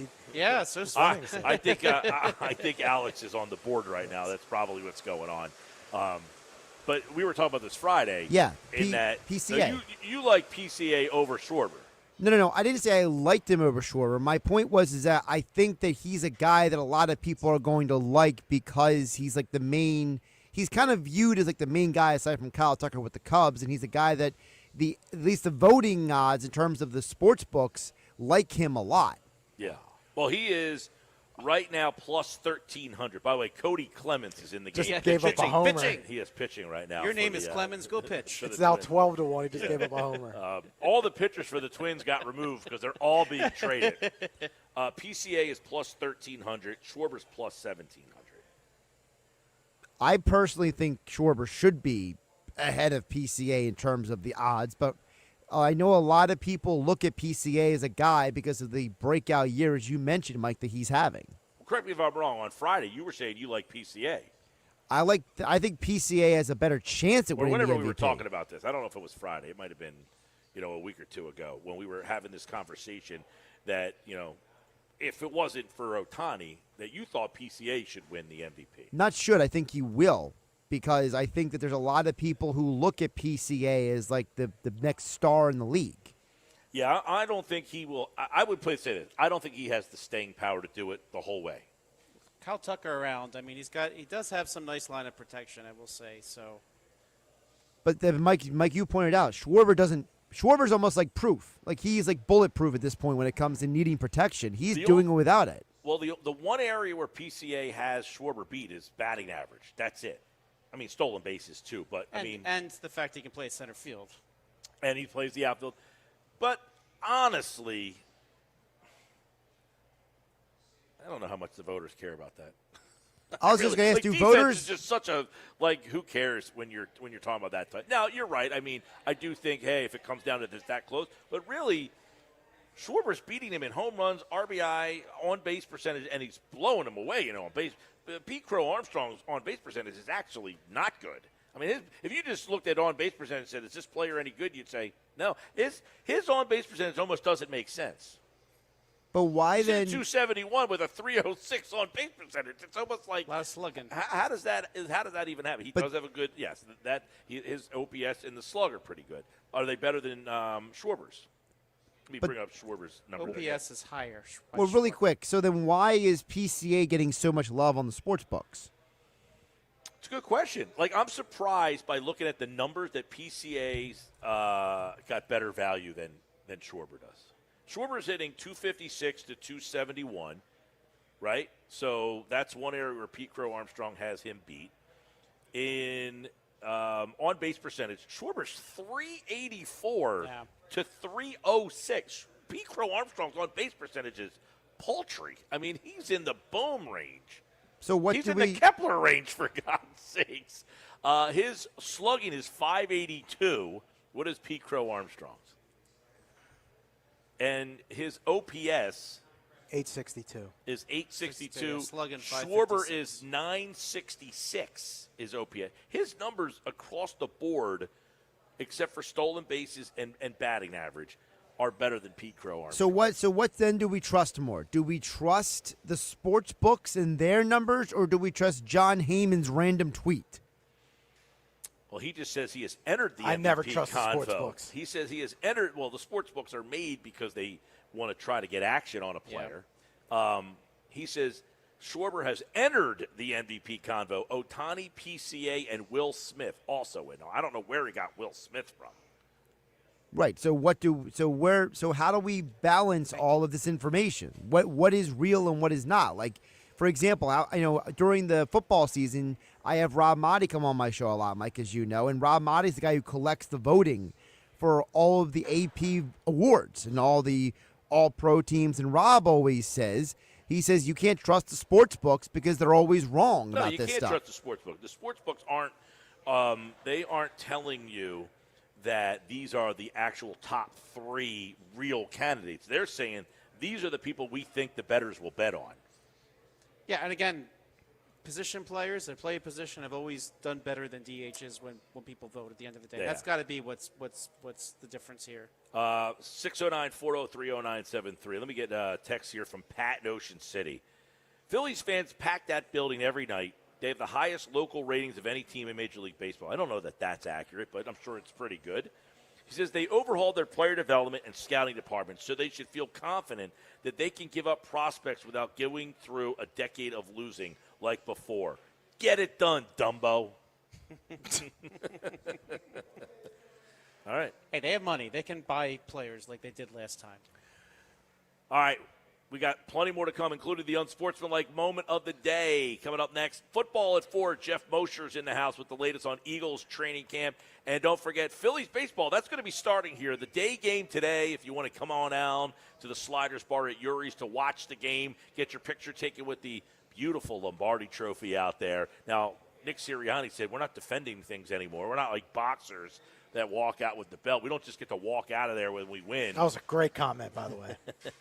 But but we have the Lombardi here at Urie. So stop out if you're in the Wildwood area. More Sports Bash next on 97.3 ESPN.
The Giants do have a lot of pieces that I like, but I think they have too much working against them. This schedule for the Giants is absolutely brutal. I want to believe that they could be that team that could maybe catch lightning in a bottle, but not when your first 4 games are at Washington, at Dallas, versus the Chiefs, and then the Chargers. Based on the competition they're going to see, we're not going to see much improvement. That is our unsportsmanlike moment of the day. Is Smalls right? I mean, she has to be right.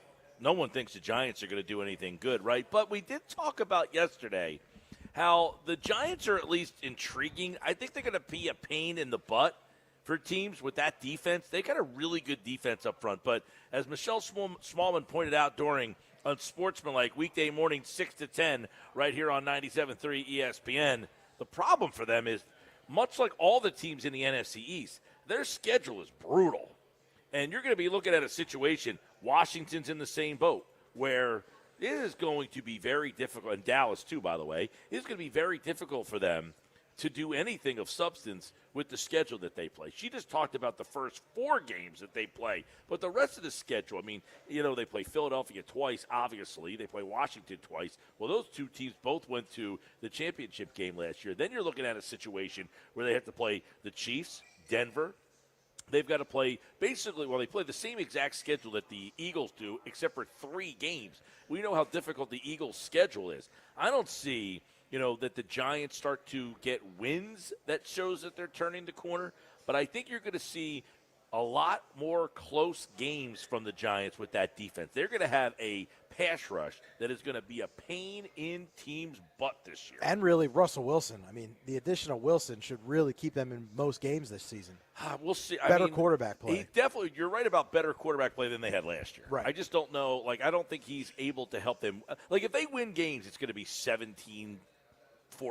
But he will keep them in games. He will keep them in games. He'll be able That's to make the key plays for that them. they couldn't make last year. Right. Right. Like, so, like, instead of – and their defense will keep them in the game. That's where, when you play the Giants, you are going to have to fist fight them. And that is where I think they are going to be improved. How big of an improvement is that for them? That I'm not 100% sure of. I don't know that it shows up in the win column. We'll talk more football on the other side. Football at 4 is on the way. Jeff Mosher from the Inside the Birds podcast is here. We'll get his thoughts on the on the Eagles. It's an off day today for the Birds, right? Yeah, no off practice day. today. Good for them. A week from tomorrow, though, the Eagles will be on the field against the Cincinnati Bengals, and you'll be able to listen to that game live on 97.3 ESPN. This hour of the show was brought to you by our friends at Broadley's Plumbing, Heating, and Air Conditioning, your trusted source for heating, plumbing, service, installation for generations. Call 609-390-3907, online at broadleys.net. Frank, why do you have a picture of Mason Miller up on the screen? Has something happened there? Nothing yet, but Ken Rosenthal is saying that the Phillies are one of 3 teams that may be in on Mason Miller. But Wow, well, that would be something. Keep it locked. More Sports Bash coming up. trying to scare the Twins, I think.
4 is powered by the Inside the Birds podcast. It's brought to you by Bet365. Whatever the sport, whatever the moment. It's never ordinary at Bet365. Jeff Mosher from the Inside the Birds podcast is here. 5 days in on the Eagles, of course, training camp. Off today. No practice today for the Birds. They'll be back on the field tomorrow, getting ready for the Cincinnati Bengals. And we'll take a look at some of the storylines that are emerging from the first 5 days at practice with Jeff Mosher right now from the Inside the Birds podcast, who joins us here on the Sports Bash Live on 97.3 ESPN. Jeff Mosher, welcome back, man. What's going on? What's up, Mike? How you doing today? Always good, bud. It's always good to catch up with you. And we've got a bunch of stuff happening here at Eagles practice throughout the first 5 days. So let's get some recaps and thoughts from you on some of the guys and some of the storylines emerging. Everybody keeps talking about Moro Ojomo. Is it fair or unfair to bring him up and think that the Eagles will not maybe miss a beat without Milton Williams in there? Well, it's fair to talk about him and the fact that he's being asked as the first guy up to replace what Milton Williams brought. Vic Fangio has said, and this is the difference between this year and last year. Last year, when Milton Williams came off the field, it was let's go to Moro Ojomo in the 4-man rush and even in the 5-man front. But there was really, if one of those two got hurt, there wouldn't have been a whole lot more. You know, Gabe Hall wasn't ready. Byron Young wasn't ready. This year with Ty Robinson in the mix, I should say that Thomas Booker did play a smattering of snaps last year. But this year, you've got Booker back, Ty Robinson, the draft pick, and then you have a year of Gabe Hall and a year of Byron Young with the team. So they're a little deeper there. And plus, you add in the fact that they are giving Jordan Davis some looks in a 4-man rush here in camp next to whoever, whether it's Jalen Carter or somebody else. So Moro Ojomo doesn't have to absorb all of those snaps, but, you know, obviously he wants to. He wants to be that starter, and he's ready for it. He's built a little differently than Milton Williams. Longer arms, more slender of a body, but he's got, you know, really good hand usage, good motor, good get-off, so good athleticism. And he'll be the first guy to get that opportunity. I was going to say, how does Ojomo's game differ from Milton Williams? Milton Williams, a guy who was probably more known for his pass rush and skills. So how are they different? You know, if you're the Eagles, do you have to use Ojomo differently than you use Milton Williams? Milton was a little bigger. Milton, if you remember, also played some defensive end at Louisiana. And he could line up at D end in a 4-man front if need be. And he had great athleticism for that size. He was also a 3rd-round pick because he tested through the roof athletically. Moro Ojomo was a 7th-round pick. He's a little smaller in size, longer arms, I believe. So if you were to stand them next to each other, you would see that they have different body types, and his strengths are a little bit different. He has really, like I said, good hands and nice feet. You know, he can keep churning. He's learned a lot in his 2 years. You can tell he's refined as a pass rusher. But that's how they differ. They're just built differently. And Moro is not as big of a guy as Milton Williams. You know, we're looking at that spot, and I thought Vic Fangio, you know, who's the truth serum guy, right? He tells you the truth on everything. He did talk about Jordan Davis being 25 pounds, 26 pounds, I guess, lighter, and how that will change possibly for him. And I wonder from you, when you look at Jordan Davis losing 26 pounds, he's still 6'6". That's the problem with him in terms for me as a pass rusher. To be the low man, that's hard. But Vic Fangio said, like, I want to see that should help him be in better shape as the game goes on. It sounded like he thinks he should be better because he's smaller. But do you see him being a different type of player than the one we've seen the first 4 seasons? Yeah, I mean, we're only a week in. The pads have only been on once. I have paid attention to him with his new physique. I will say I think there are times that he still plays high. So you heard Vic say that he's got to play like he's 6'3" or 6'4" and not 6'6". And that's, I think, easier said than done for a guy who's, you know, played high for a lot of his life because he is tall. And for most of his life, he did weigh a lot more. So it's hard to get low, especially when your legs are wearing down. So, the weight loss should help. It should allow him to do some pass rushing maneuvers that maybe weren't as easy when he was bigger, but it is not the be-all to end-all. And it takes more than just weight loss to really develop the technique and the fundamentals that you need to be a good pass rusher from the inside. Jeff, obviously, when we look at the linebacker spot, let's take a look at that. Everybody's, excited about Campbell. For you, is it a Zach Bond, Jihad Campbell? Is that the configuration of linebacker that we will see the most this season? It's going to be tough, Mike, because the temptation is to say yes because Campbell's a first-round pick. And when you watch him out there, you can see why. I mean, he's a great athlete, makes plays happen, fairly instinctive. But when you watch Jeremiah Trotter Jr., Mike, you can see that for what he lacks in the athleticism of the other two, when I say two, I mean not only Jihad Campbell, but Smile Mondon's a really good athlete too. Jeremiah Trotter lacks the athleticism, but he makes up for it with just knowing how to play the position, knowing where to be. And you can make a lot of really good plays when you just know the position really well. And I think TJ Edwards was a really good example of that, where he may not have been the greatest athlete, but he made so many important plays for the team because he knew where to be. He knew how to cover. He knew what landmarks he needed to get to clog a passing lane, or how to get around an offensive lineman to get through the lane. Nakobe Dean's the same way. Nakobe Dean is not the biggest guy in the world. Good athlete, but not the biggest guy in the world. But he just last year learned how to play downhill the right way, how to cover the right way. So I can't dismiss Trotter Jr. being being able to either beat out Jihad Campbell, or maybe it's a thing where one guy's playing on first and second down, the other guy's playing in the nickel. I don't know, but I will say I think the temptation is to go say, hey, Campbell's on the field way earlier and he's making all this progress. That's great, but Trotter's going to make it tough. On the latest episode of Inside the Birds, you guys can check that out on all podcasting platforms. The latest intel on these camp competitions. I guess one of the bigger unknowns, see where you guys handicap this right now, and which way do you see it going off the first week? Adoree Jackson, Kaylee Ringo, and do you throw Mac McWilliams in there at all? It was interesting because, Adoree Jackson got like 3 or 4 days in a row of taking the first team reps, and you were starting to wonder if this was like last year where Isaiah Rodgers clearly pulled away from Ringo after about a week of competition and then started to take the reins there. But then Vic Fangio said something interesting about how the first few days of camp, Adoree Jackson, he said, it's almost like he wasn't there because nobody was throwing the ball. He said, you can still make good plays even when the ball doesn't come your way, but you're obviously trying to be evaluated when the ball does come your way. So I do wonder if part of seeing Adoree Jackson run with the first team for 3 or 4 days in a row was because Vic wanted to just see how he held up to it. And then, he didn't have as good of a day when the pads came out, got called for a penalty. Obviously we have a lot longer to go. I imagine Ringo will start to get some first team reps again as this becomes a competition. But Vic certainly likes what he's seen from Mac McWilliams. If I were to guess educatedly here, I would say what he's looking for with Mac McWilliams is to see if he could really be a good slot corner so that they can play Cooper DeJean at either safety or outside corner if they wanted to in certain formations.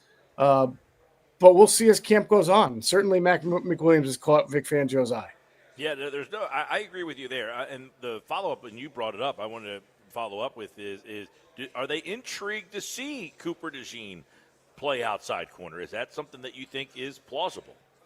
Plausible. I mean, right now it looks more like they're intrigued to see what he can do as a safety in base. So in the OTAs, we saw him playing outside corner. I imagine we'll see him doing that again in practice in the preseason games. I think they're just, what I know is that they've got a lot of optionality and they're looking to see where the best combinations are. And part of that means giving young players a chance to prove themselves among also giving proven players a chance to prove themselves at other positions. All right, so young players trying to prove it, 2 young players at safety. Where are we in your mind at the safety position? Well, hopefully for Andrew Makuba, he gets back from this injury that he had. Was it an injury? Yeah, he ran into, I think, was it him that ran into Gray and they both got hurt, I think, like that. So yeah, and Danny Gray got himself released. yeah, that's too bad for Danny Gray, man. He can't stay healthy. But, I think Makuba's got to be able to get on the field. Sidney Brown's now taking a lot of reps. Tristan McCollum's getting some reps in there too. I mean, it truly is a may the best man win type of competition, although Makuba is going to be the leader in the clubhouse by being a second-round pick. But if this is a situation like Tyler Steen last year, where Makuba is going to be out for 2 or 3 weeks, it's going to be harder for him to bridge that gap. You know, Cooper DeJean was able to do it because there was nobody else that could play the nickel as well as he did as he could when he got back. With Makuba, there are guys who can play safety here, including Cooper DeJean, right? So he needs to get on the field and show it. I know, and by the way, that safety spot will probably, one of the things I wanted to ask you about today, we were talking about this morning, which is generally the last Sirianni, during the Sirianni era, the Eagles starters have not appeared in games. On the defensive side of the ball, is that going to have to change this year? Are they going to have to play in these games? Well, I mean, I think guys who might be starters in the week one, but have not won it yet, sure, will probably have to play. You know, Adoree Jackson's probably going to have to play. Keely Ringo is going to probably have to play. Makuba is probably going to have to play. Sidney Brown is going to have to play. Trotter Jr., I imagine, will probably play. So, yeah, I do think on defense. Now, Ajomo, probably not, right? He may not have to. Well, what about Campbell? I mean, he's a first-round pick. Do they want to see him? Normally, I don't remember Quinyon Mitchell playing. Did he play in a preseason game last year? That's a great question. I don't remember. I have to go back and look. I think he did. I think he did play in the preseason last year. Some of these guys will have to get out there and get that experience. On the other side, we'll flip over to offense. Same thing. Do you see Tyler Steen having to play preseason games to win that job, or is that job over? Yeah, I don't think he's. If they're not going to play the first team line, I don't think that they're going to play Tyler Steen. They have so many guys. He doesn't have to win the job by performing in a game. In other words. Right. I mean, he's performed in games. They've evaluated in games and just waiting for him to see as a starter here in camp, are they seeing progress, which Jeff Stoutland said, I believe yesterday, that he is. And you got to remember, they have a ton of guys that they've got to evaluate here between Miles Hinton and Drew Kendall and Darian Kennard and Matt Pryor and, the list goes on, Kenyon Green, that they're going to have plenty of snaps that they need to get. They need to get evaluation of those guys. Well, and it's funny you bring this up because this is another thing that we were discussing this morning, which was these guys that got drafted last year, Keegan, and there was another guy that got drafted on the offensive line.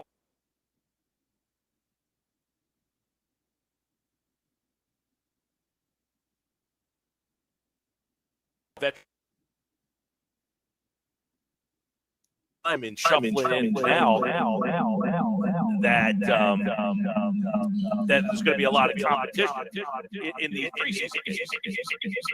Yeah, I lost you there a little bit. The guy they drafted last year, along with Keegan, was Dylan McMahon, but then they wound up losing him to the Rams. And yes, they've got to. Not only do they need to play guys right, Mike, but they got to play them sort of in different spots and see. They need to find a backup center. This Brett Toth thing has got to stop. He can't snap the ball in shotgun. It's been like that for 3 years. No knock against the guy. I mean, honestly, he's been in camp. I mean, he's competing year in, year out, and good for him. But he's just not a center. So you've got to find whether Keegan can be that guy, whether it's Kendall, whether they need to go and find one on the open, the scrap heap free agent market. And then they got to figure out, important roles for those rookies I mentioned and the Kennards of the world and their swing tackle. Is that Pryor, or is Pryor just going to be a right guard, right tackle? Who would be the backup left tackle? All of that. Well, and we might have talked about this a little bit, but if the center got hurt and Landon Dickerson moved over last year, they put Steen at left guard. Obviously, they can't do that this year. Matt Pryor would probably be that guy. But correct me if I'm wrong, Jeff. I think Keegan would actually be that guy because Pryor, I don't believe they view as a left guard. Well, I mean, I could be wrong. I know he played left tackle 1 year for the Bears, but he's mostly been a right side guy. But go ahead. Okay, so correct me if I'm wrong here. Last season, it was Steen that was the starting right guard. Becton got a shot because Steen got hurt and then never gave the spot up. Right. That is correct. That situation wouldn't have materialized had possibly Steen not got hurt. We might not have seen Becton win that job. It's possible. I mean, it's also possible that 2 weeks into camp, they would have said, I want to see a little more or we've seen before where guys get promoted, especially after that first preseason game, they have a day off, and then the next day is a day that's sort of known for when you start to see some movement up and down. Is PG laughing at me? What's going on? I see him pointing at me and laughing. Oh, no, Mike Gill showed me a tweet. Oh, okay. It looks like you're just pointing at me. I'm like, full disclosure, it's about John Kruk being annoyed at the Phillies' rain delay. Oh, what a shock! Trucker's annoyed by something. Yes. But yeah, you'll see movement a lot after that first preseason game, Mike, when guys start to go up and down, and the coaches have a full game to evaluate. So possibly that could have happened last year, but you're right that the ankle injury paved the way for Mekhi Becton to kind of Wally Pip Tyler Steen in that moment. Jeff Bosher from the Inside the Birds podcast, which you can get on all podcasting platforms here on the Football at 4 Wednesday edition here. Last look on the offensive side of the ball. Yesterday, Adam was on. He talked about A.J. Dillon and Will Shipley behind Saquon Barkley. Do you think the running backs behind Barkley have a bigger role this year? I think I think the Eagles want them to, yes. But that will be dependent on how effective they are in their roles. It would be great for A.J. Dillon to make this team, and he's not going to be the Kenny Gainwell because he doesn't catch the ball the same way, and he's not the same kind of running back. But, if the Eagles are up 24-14 in the fourth quarter with 7.5 to go, you would love to be able to give the ball to A.J. Dillon as a bulldozer and close out the game and give Saquon a little bit of a rest. And at the same time, if you want to be in your 2-minute drill and your 4-minute drill, and you've just, already given 15 touches to Saquon in the first half, you'd like to get Shipley involved there, catch the ball a little bit more, throw some screens. You're trying to open up your playbook. Shipley's the type of guy that can help you do that.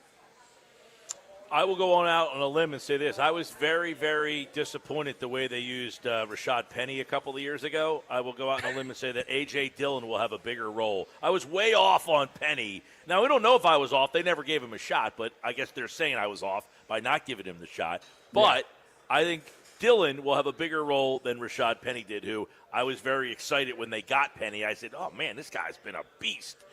They never gave him the ball ever, and I think Dillon will have a bigger role there. So we'll watch that all materialize and unfold. It all starts on Thursday night next week. You can listen to the Eagles and the Bengals right here on 97.3 ESPN and Football at 4 each and every day. I know Frank wants to ask you a Phillies question. Hey, Jeff, your boy Ramon Laureano, is this the year the Phillies finally get him? No, I wish. I love Ramon Laureano. He's not the player that he used to be when he was with, who is it, Oakland? What he was? Oakland, yeah. Yeah, no, I tell you, I did, staying with Oakland, my dream scenario was that the A's would trade both Rooker and Miller to the Phillies. And I would honestly give up any prospect package, even Andrew Painter, to get those two. But I don't know that's going to happen. Well, there's a late report here that the Phillies are calling the A's back to see if Miller could be had. I don't know that Rooker, I don't think they want to move Rooker, but possibly Miller. Who knows, man? Pretty gutsy of them to pitch Painter today, by the way, and play Crawford. Crawford stole a base. That is a pretty good indication that Painter is not getting traded. That was I thought that as well. I mean, weirdly, Griffin Jacks pitched for the Twins today, so it's kind of weird the messages teams are sending. They're taking some risks here, but yeah, I thought Painter starting today, especially with him coming back from the surgery, meant that he is very, very, very unlikely to get traded. Yeah, I would agree with that. Which also then makes me think the Phillies are very, very, very unlikely to really land a home run kind of player in this trade deadline. The Mets have acquired right-handed pitcher Tyler Rogers from the Giants. His brother Taylor Rogers was traded earlier this week. So the Mets have now added another bullpen arm in addition to Gregory Soto. Yeah, listen, give me Duran. I'll be pretty happy with that from the Twins. For Painter? No. I wouldn't that's trade what they want. Well, of course they want that. What's the By market? the way, a lot of posturing, I think, going on because Ken Rosenthal, the same report that connects the Phillies to Miller, he also says the Dodgers are not in on a big high-end reliever like Duran. So We'll see. I think teams are playing the media against. Stay tuned, right? against Stay the Does other that teams. happen? I've never been involved with that before. No, seriously though, has that have you ever been in that situation where people feed you stuff to try to get it out there that has no bearing? Yes, and I've generally was pretty good at it because I have a pretty good BS meter. I did one time very early in my career, not report something, but insinuate something that in my mind didn't make sense and I shouldn't have. And, I realized I So was they'll probably call, hey, Jeff, we are making calls to try to get said wide receiver in hopes that you put that out there with no intention of getting said wide receiver so that other teams around the league are like, oh, the Eagles are interested in a wide receiver. It's usually the other way around. I try to talk to the other teams, not the team that I cover, to see who's calling them. Also knowing that there's a BS meter involved with them too. So it works both ways. But usually the team that you cover is really not trying to advertise to the local guys who they're going after. But you can get good info from other teams who hear about, like, if a team is going to make a trade, but not with your team, but that they're exploring the market. That team is pretty good at knowing who's asking for what. I've gotten a lot of factually accurate information from teams that were sort of only involved because they knew the landscape. Well, there you go. A little insight on a trade deadline situation from Jeff Bosher from the Inside the Birds podcast and PhillyVoice.com as he joined us here on the Sports Bash for today's Football at 4. Thanks, Jeff. You got it, guys. All right, there's Jeff Mosher, of course, here each and every Monday and Wednesday for Football at 4 on the Sports Bash Live on 97.3 ESPN. And that is, of course, brought to you by our friends over at Bet365. Whatever the sport, whatever the moment, it's never ordinary at Bet365. Stop out. You got another hour and a half or so to get your picture taken with the Lombardi Trophy. Intern Gina is dying for you to get your picture taken. She is standing there with the camera. She's ready to take your picture and have a keepsake forever. The Eagles Lombardi Trophy. It's here at Urie's at the foot of the bridge in Wildwood. We've also got the Nuggets coming up next. Nick Earnshaw is back with another edition of Nick's Nuggets, and they are on the way here on the Sports Bash Wednesday edition on 97.3 ESPN.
All right, 4:30 Sports Bash Live. Now, we have the Mets game on here. They're playing the Padres. So right now, the Mets have made a trade. They have added Tyler Rogers, and he is a right-handed reliever. Good pitcher, by the way, from the Giants. I guess the Giants are saying they're out of the mix, right?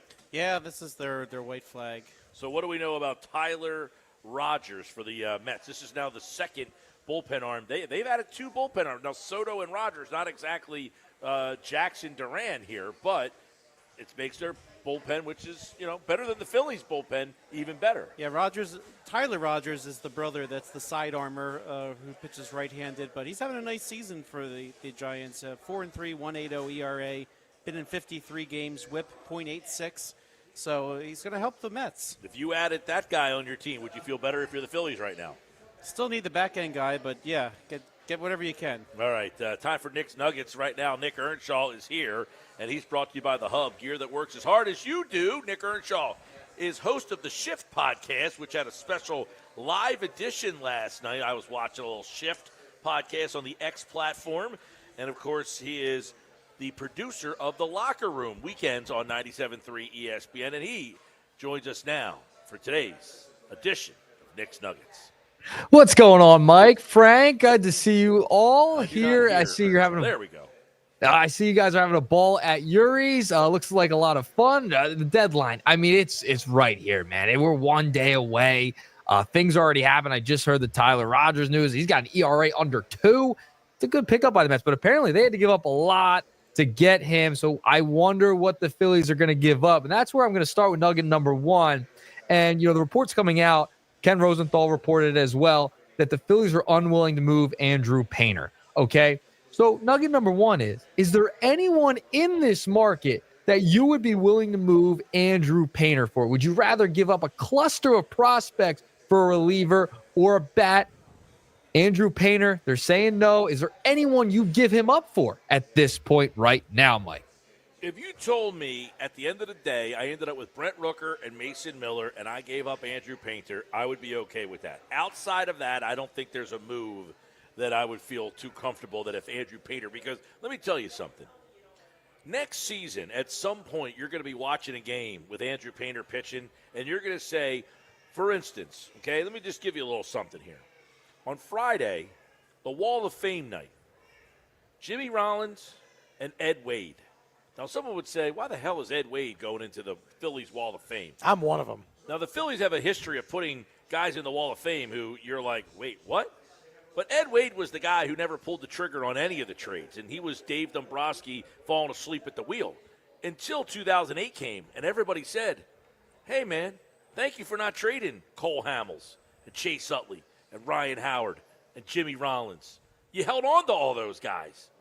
Well, that will be Andrew Painter. If you move him, you're going to say, man, I wish we didn't move that guy. The other guys I'm not so sure of. I don't know that Aiden Miller is going to come up here and become a perennial all-star. I don't know that Justin Crawford is that guy. I don't know. I thoroughly don't believe that Mick Abel's that guy. But I do believe that Andrew Painter's that guy. He's the one guy I would do the full court press to make sure I keep out of all these guys.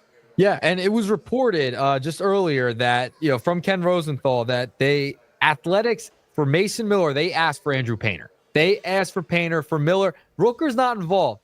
Apparently, Rooker, a couple of weeks ago, I think it might have been last week or the week before, he was on Foul Territory, and he did say that the A's told him he's not going to be traded. They gave him the contract extension in the offseason, so Miller would be the guy to get traded. But it looks like the A's are looking for a package, and they want pitching back. They want pitching back for Miller. So you have Mick Abel. You have some other guys in the system as well, but they tried getting Painter from him, and it seems like the Phillies are just not going to move him no matter what. They'll give it. It seems like anybody else is on the table, which they should be, and Painter is the untouchable. And right now, honestly, there's really not anybody in this market I'd be willing to move Painter for. I think the Phillies could give a nice cluster of prospects for another player, whether it's a Suarez, whoever it may be.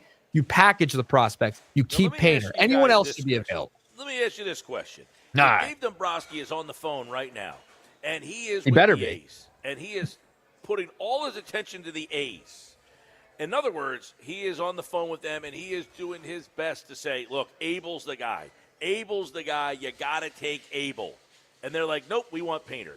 and he neglects all other phone calls to try to sell them on Mick Abel. And then eventually he gets that done and gets a deal for Abel, and then I would imagine he's going to have to include, maybe Justin Crawford in that deal, somebody else. But that he gets them off of Painter. If he ends up getting Mason Miller and Mason Miller only, would that be a win? I think it would be a win. In my estimation, I think it would be a win if you could get Mason Miller because you're trying to win a World Series right now. You need a back-end guy. But you didn't improve your offense. I think it's a win. I think so much time into trying to sway them that Abel was the guy. You finally did it, but then you neglected all the other calls. I think it's a win. I definitely think it's a win. If you're able to get them off Painter to get Miller, and he's club control for the next 4 years. So that's a win. That's a young player that's going to be in the back end of your bullpen for a while. So I think, if you can get him off, you trade him Mick Abel, maybe another prospect, Escobar, Tait, whoever it may be. I think that's a fair deal. I like Frank? it. Come on, Frank. I don't know that I want to do that deal. I mean, I don't know. I tend to like Duran better. I feel like there's true. I feel like there's more opportunity in a deal with Minnesota at this point. I almost wonder if the Phillies are playing this Miller game just to sort of convince the Twins to send the Phillies Duran. Because again, you got to play the game, right? Well, why would I give you Painter where I can get another deal done with another team? I think the Phillies are doing a little bit of that right now too. Yeah, I'd be cool with Duran too. I mean, who wouldn't be? Either one I would take. But if you can keep Painter, I don't want to trade Painter for a reliever. I don't think that's a fair deal at all. I don't think he should be included in any deal for a reliever, especially if it's a rental. Forget about it. This point, what about Miller's Miller? Controllable. Right, so he's controllable, but I still wouldn't trade Painter for him. Trade him for a reliever. Yeah, in general, I wouldn't trade Painter for a reliever. I don't think that's a fair deal at all. It better be an impact bat. Like you said, if they had a Rooker in that deal, then it's like, okay, that's fair. Because both guys are controllable for a long time. Miller would be here for a while, and Rooker, you'd get some prime years out of his early 30s. I think that would be fair. But I don't think it's going to happen. I don't think Painter's getting moved. He pitched earlier today. Nope. I mean, to me, that kind of tells you all you need to know. Yep, that's where it's at. All right, let's move along. Nugget number By the way, 2. Real quick, an update here from Joel Sherman from MLB Network. The Mariners are now making a play to try to acquire Johan Duran from the Twins. Nothing is finalized, but many teams are in on the closer. The expectation is that he will be moved today, but now the Mariners are also. And the Mariners have a very deep prospect list. They do. Yeah, the Mariners have a deep list. If Duran goes off the board and he goes to an AL team, we don't have to worry about him going to the Mets or the Dodgers or anyone else. Then do you go to Tier B? If Duran is Tier A, does Dave Dombrowski now focus on Tier B? Bednar. Yeah, I mean, if you, you can't try to go focus on Bednar, the guy right? if he's not there anymore. Right, but I'm saying Mason Miller would be Tier A. Yeah. Andrew Painter would get you a Tier A player, but you don't want to give up Andrew Painter, so then Tier B, that's probably where he's going to go. Well, he would basically be in a different shopping aisle at that point. You would say Mason Miller, we're not giving up Painter. Then we go to the next group of guys, Johan Duran. We're not giving Painter up for him. Okay, let's see what else is out there. I mean, you're in a spot where, I don't know, is Ryan Helsley? Helsley would be Tier B, okay, right? So you're putting him in the B category. A rental, high leverage guy, but still a rental, so that puts me in Tier B with him. In terms of quality of player, no. I would definitely have Helsley in A. But right, but I the think rental you do that. I think you do that if you can't get the piece that you really want. Yeah, I mean, Helsley, I would love to go get him too. I mean, that's another guy that can help you right now, but he's a rental, and he wouldn't be as expensive as maybe a Duran or a Miller, because clearly the price for Miller is still expensive, even though he has had the best of year as he did last year. So both those guys are very expensive. You're probably going to have to give up a ton of prospects instead of giving up Painter. Helsley, I think you could get for a little bit cheaper, even though he's more in that Tier A category.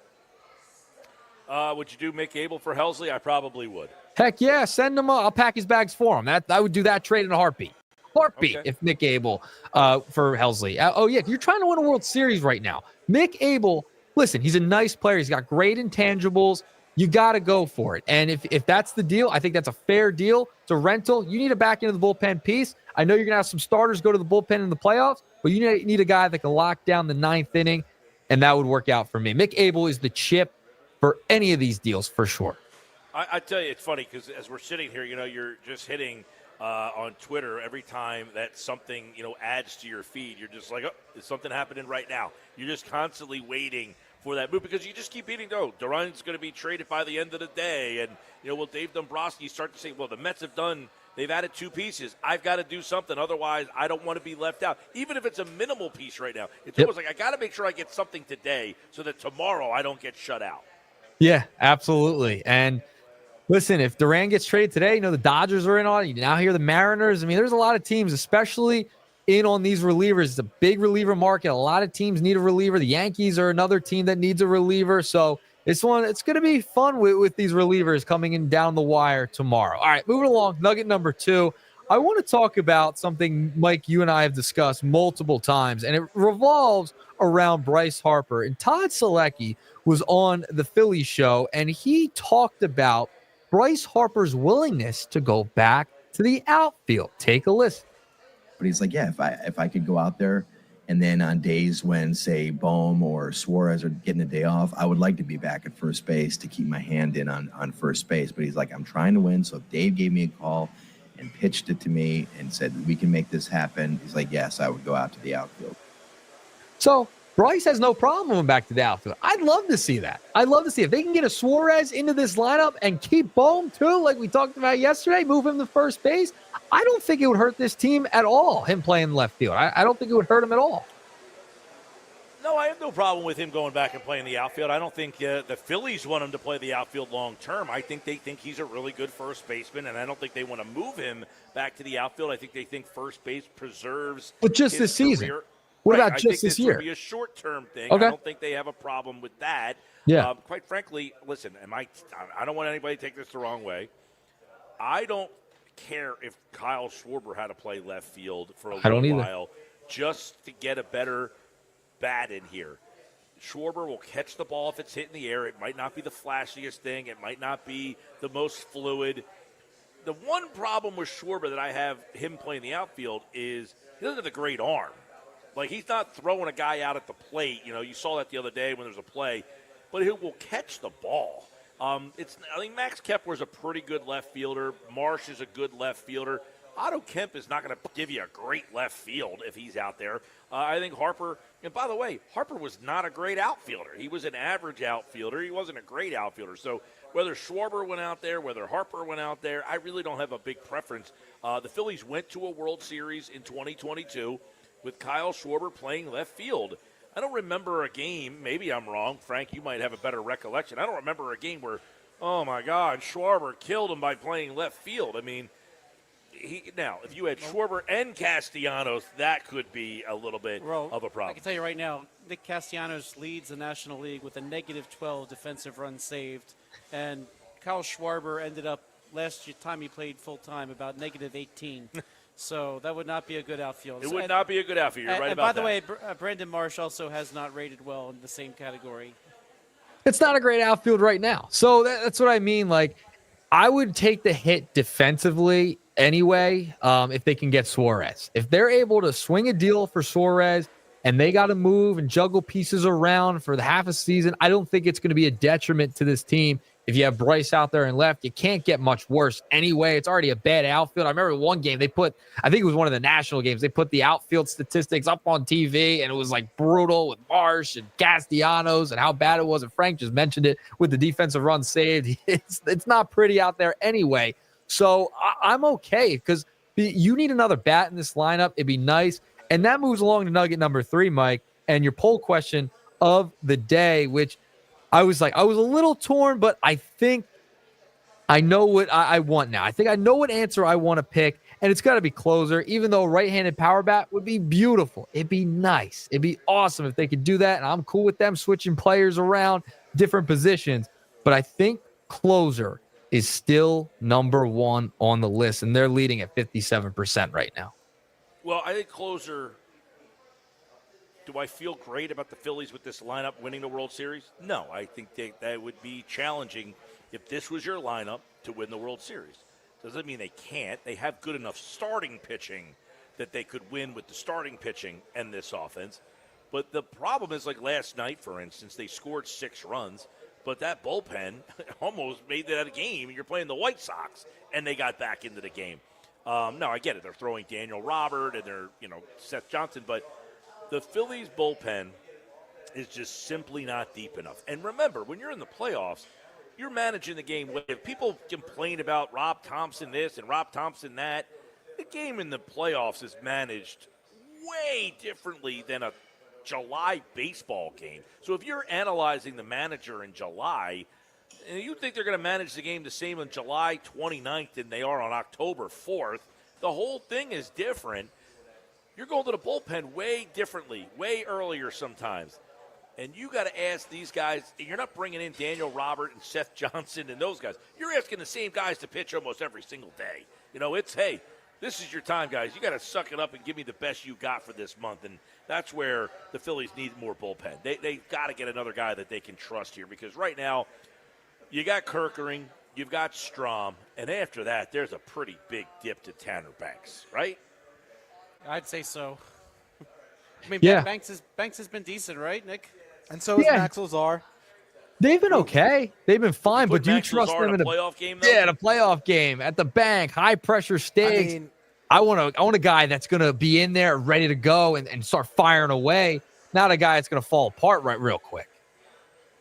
Well, Lazar has shown he's shown you that he can get you out of jams. I mean, they put him on the mound with guys on base all the time. So I don't know. It's still not enough. They need a guy in there. He's done a nice job. He has certainly done a nice job, but I don't think that you're putting him in. I mean, I'm not going to put him in the ninth inning against the Mets in the NLDS. No, but that's what I'm saying. I don't know that he's going in the 6th inning of a playoff game. Has he earned that much yet? I wouldn't. All right. Well, I would use a starter, right? Like, you're going to have starters in the bullpen. I would use Luzardo in that situation. He could be an option, whether it's Aaron Nola when he comes back. He can be an option as well in those lower leverage situations. And remember, if you're Rob Thompson, you're going to have to play those pockets correctly, right? You're going to have to push the right buttons correctly. You got to give him as many high leverage options as possible, especially in the 8th and 9th innings. If you have to go to a Helsley in the 8th during that pocket where you can't give up a run, right? So you want to have as much depth there as possible. Kerkering and Strom are really the only guys I trust late in a ball game. Tanner Banks, Lazar, It's those pockets that are so important in those big, meaningful playoff games. Yeah. Frank, late game, Tanner Banks or Matt Strom? Who do you feel better with? Strom. Although Strom hasn't inspired a ton of confidence. And Strom blew up in the playoffs last year. Yeah. So why? What is it with Banks that we're not? Because his numbers are really good. Well, he pitches a lot in lower leverage situations. I mean, so that's kind of where he's picked up his momentum. He hasn't had those numbers in the high leverage situations. It's coming in the 5th and 6th. Maybe the 7th once in a while or an extra inning game, but for the Tanner most Banks part, this year, by the way, 3.30 ERA. His WHIP is 0.97. The big number for him, 47 strikeouts in 46 innings, so he is getting, about a strikeout per inning. You got Matt Strom, 2.98 ERA, so his ERA better than Banks, but the WHIP is a little higher. I mean, it's not terrible, 1.11, and he has 49 strikeouts in 42 innings. So right there, the numbers profile that Strom, which is odd because he doesn't throw overly hard, but he is left-handed, as is Banks, and somehow Strom gets the job done. You're right. I mean, Strom has pitched in much higher leverage situations than Tanner Banks has. Yeah, and he fell apart last year. I understand that.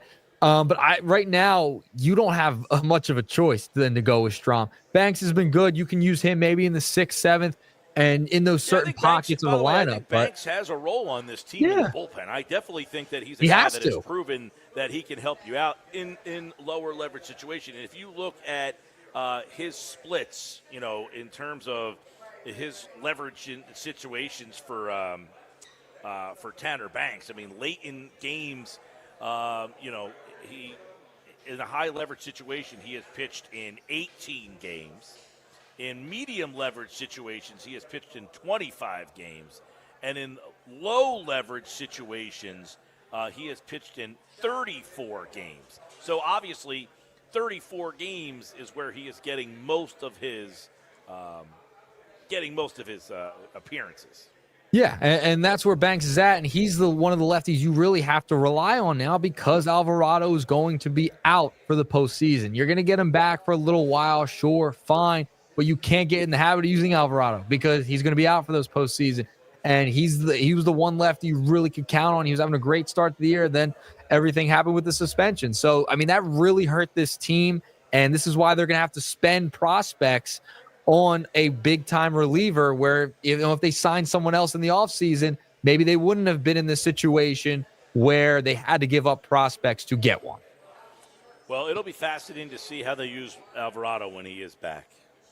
Yeah. A lot of people have suggested pitch him into the ground. Other people have wondered, well, if you can't use him in the playoffs, what would you even use him for? So, well, is he going to need like a spring training ramp-up period? He'll go to AAA, I think, the first week of August and try to get back in playing shape. So you're not going to really have all that time, all those appearances with him. You'll get about 6 weeks of them. Yeah. But by the way, how is he going to be received when he walks back in? He never even said anything to anybody. Just walked out on everyone. Yeah, I don't know about that. His teammates. That's why his teammates are looking elsewhere.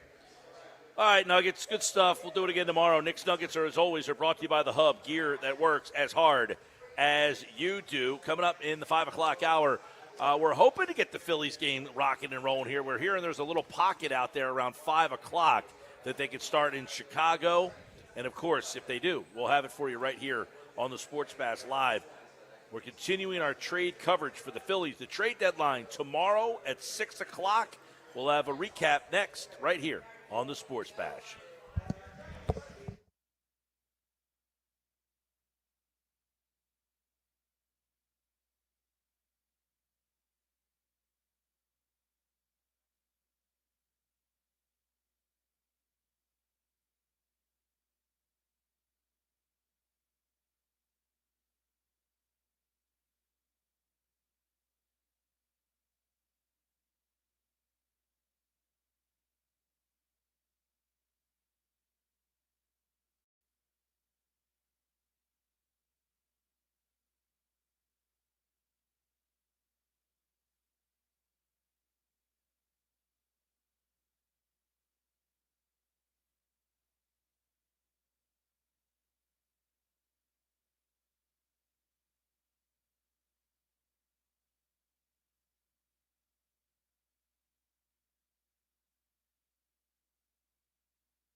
All right, final hour of the show. We're live here at Urie's on the Waterfront here in Wildwood. Mike Gill, our Phillies insider, Frank Close, our on-site producer, Pete G, back at the studios. Josh Henning producing the show, along with intern Alex today. Intern Gina is taking your pictures for those of you. Now, she said she's taking more pictures today than all the other times that we've been out on location. So a lot of people have come out and said hello today. If you are in the building, you're coming down and you want to watch the game, Peachy, what's the update on the game?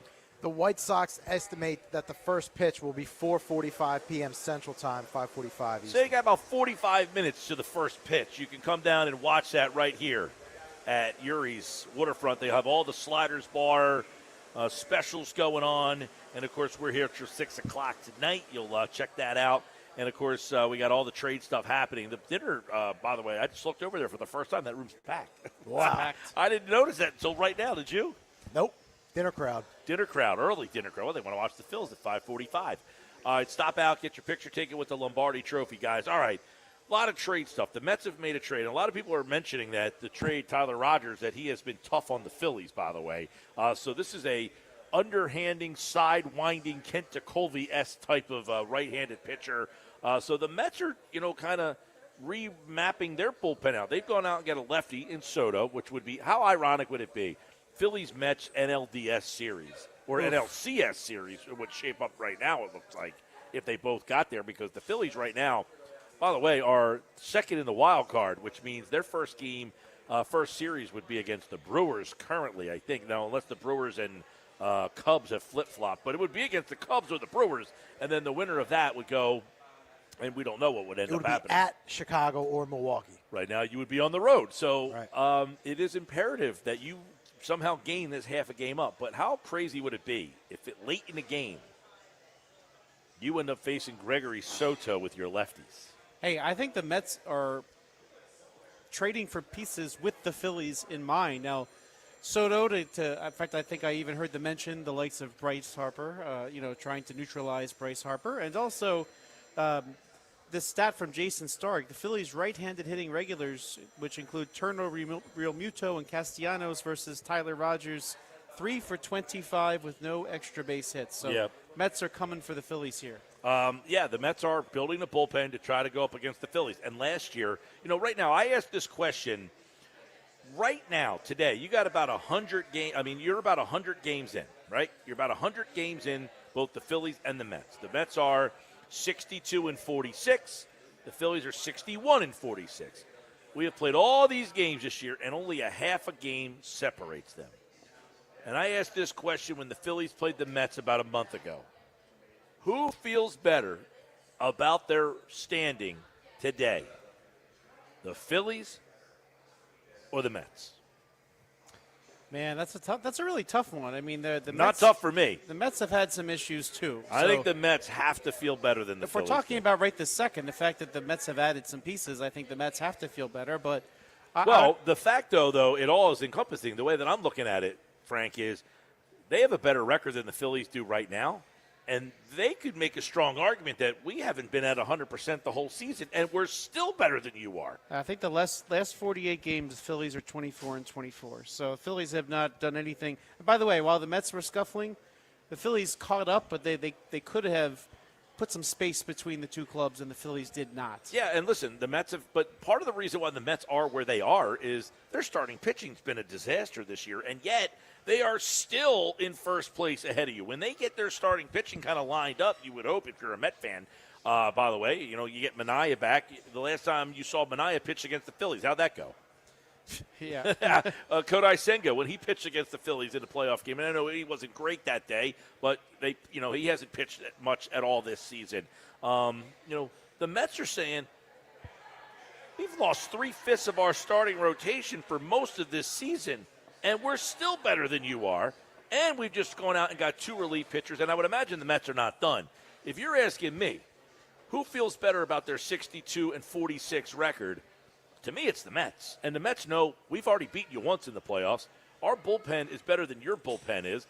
And if we can get our starting pitching back in order by the time the playoffs get around, we feel like we could shut your lineup down again. And honestly, Mike, if they only have 3 starting pitchers come the playoffs, that's enough. So if they're scuffling by in the 4th and 5th spots in the rotation, you get to the playoffs, those guys don't need a pitch, and they've got these bullpen reinforcements, so that's advantage Mets. Yeah, advantage Mets, and right now, whose lineup do you like better, the Phillies or the Mets? Somebody tweeted at me the other day asking, which group do I like better, the Lindor, Soto, and Pete Alonso, or Turner, Schwarber, Harper? Both teams have kind of their big three and then the drop-off. But I would think that the rest of their drop-off, Nimmo, you like him as a, he's got more power than anybody else the Phillies have. Now, Vientos hasn't played well this year. I don't even know if he's, he might be moved in a deal. Right. I'm going to say, I don't even know if he's going to be here. But he killed you in the playoffs last year. But I would say that they have more. You might like the Phillies' top three better than their top three, or vice versa. I think that's, do you like chocolate or vanilla? But I think they have more depth to their lineup than the Phillies do. It's fair to say, and I think they're still shopping for offensive pieces. So I think that's a question best answered tomorrow at 6:01 p.m. because until I see what the Phillies do, I feel like I can't make any confident decisions there. However, so far the Mets have already been the ones adding the pieces. So far, the Mets are saying, right, we are the team right now that is being a little bit more aggressive than the Phillies are. Now, that could mean that the Phillies are shopping at a higher price, that the Mets are shopping at the bargain bin here. They might say, hey, we're not willing now. Apparently, whatever they gave up for Rodgers was pretty significant, according to most people out there. Jose Butto and 2 top 12 prospects for a half season of Tyler Rogers. So they did give up a good amount there. Now, by the way, Butto wasn't anybody to sniff at in the bullpen now, but certainly Rogers is there with the Phillies. Is that the Mets going all in, though? I mean, that's their marker saying we're going all in. Also increases the perhaps the price of the back-end bullpen pieces if they're giving up that much for a kind of a role player in the bullpen. Well, I think, Pete, that what Frank was saying earlier, though, is that it might not be them going all in, but it's them going after the Phillies, right? It's them saying, hey, we need to win the division. We need to win the division. We do not want to go through the wild card round. And we know, I think the Mets and Phillies have 2 series left, right? They play coming up here in the end of August. They have a 3-game series, and then they have a 4-game set in September. And by the way, the 3 games in August are in Philly. The 4 games in September are in New York. And then that's it. They do not play again. So they have 7 games left. And the Mets are saying, we play 7 games against you. We are making sure when we play you that we are more equipped than you are. Because right now, they have made additions that the Phillies have not made. So the 2 teams were a half a game apart today. I think the Mets currently, today, right now, were already better than you are, record-wise. And they have made 2 moves, and you have made none. So at 5:09 on July 30th, I think the Mets are the better team. Is that fair or foul? I think that's fair, Mike. 609-403-0973. By the way, I got a guy on the text board, Frank, that a little mad at you. He said that Banks is way better than Matty Meatball Strom and that it's BS. Banks has been in high leverage situations for the last 6 weeks. I don't know if that's accurate. Well, they've used him a lot more in the 7th, I would say, than in the past. But he's not pitching in the 8th and 9th innings. The majority of his outings were not in those high leverage. Well, I read him off earlier, and he has done well in those limited times. So I'm not knocking the guy. I don't think. Very, very and I helpful. said the same thing. I think Banks has actually put himself into the circle of trust in terms of you are going to make the postseason roster. Because I don't know that you could say. I don't think Romano will pitch in the postseason. I don't think Max Lazar is pitching in the postseason. I don't think Daniel Roberts, Seth Johnson. Joe Ross. It's another good one. I don't think he'll be pitching in the postseason. I think Tanner Banks will be on the postseason roster. And I think Matt Strom will be on the postseason roster. I think Ryan Kirkering will be on the postseason roster. After those 3, I think everybody else will be new or different. Yeah, whether it be a starting pitcher or a trade. Yeah, I mean, you don't need at most postseasons, you don't need your fifth starter. You might for earlier rounds, you might not need your fourth starter. So those are two arms that'll be out in the bullpen or available from the bullpen. So, yeah, you'll never need to sniff some of the back end of this Phillies bullpen. Well, here's the one thing that I think the Phillies are hoping for. They have this tremendous starting rotation. And come playoff time, can I get 7 innings from my starter? And I only need 2 quality or, I only need to count on 2 guys. You could say, well, wasn't that your strategy last year? And you blew up in your face. And as Mike McGarry said, on the show on Monday, last year you had Hoffman, Estevez, Alvarado. They're all gone. And you never really replaced any of those guys. Kerkering was here last year. Strahm was here last year. You didn't go to them in those situations. You would say, well, you didn't go to them in those situations, so maybe they succeed in those. Strahm did not pitch well in the playoffs last year, and nor did Kerkering. Yeah, I mean, Strahm made the All-Star team not as one of those back-end arms that you mentioned. And the Phillies, I guess, figured of the 2 you mentioned, Estevez and Hoffman, that Romano would take up one of their places, and maybe they figured they would get something else at the deadline if necessary. And man, I can't underscore how much Jose Alvarado has hurt this team by getting suspended. I'll tell you what, we might look back at this season, guys, and say Jose Alvarado getting suspended was the difference maker.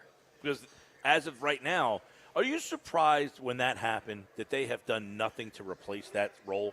I mean, the way that we're seeing this trade deadline play out, the teams that have the pieces are asking for a whole heck of a lot, and they seem to want to wait till the end to really increase the desperateness of the teams that need the arms and are trying to get as much as they can for them. So I'm not surprised that you couldn't have pried some of these names. I mean, look at the Twins, right? They were very much, quote unquote, in it until about 10 days ago. So they weren't going to trade you any pieces early on. So I understand why they wouldn't be able to get anybody soon. And even at the time, I said, look, you're going to have to wait this out till the deadline, and you're going to lose some games as a direct result of not having Alvarado. And I think it's fair to say that they've lost 3 or 4 games they probably didn't have to. Well, let's look at this real quick, because you just brought something up. Tomorrow is the deadline. Boston was a team that you thought you could have said, hey, they'll trade Chapman, right?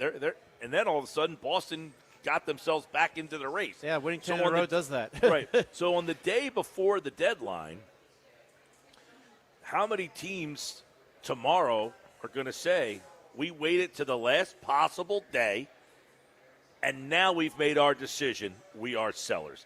Would Tampa Bay 3 out of the wild card? I mean, could you get Pete Fairbanks from them? Then would that change the dynamics of anything?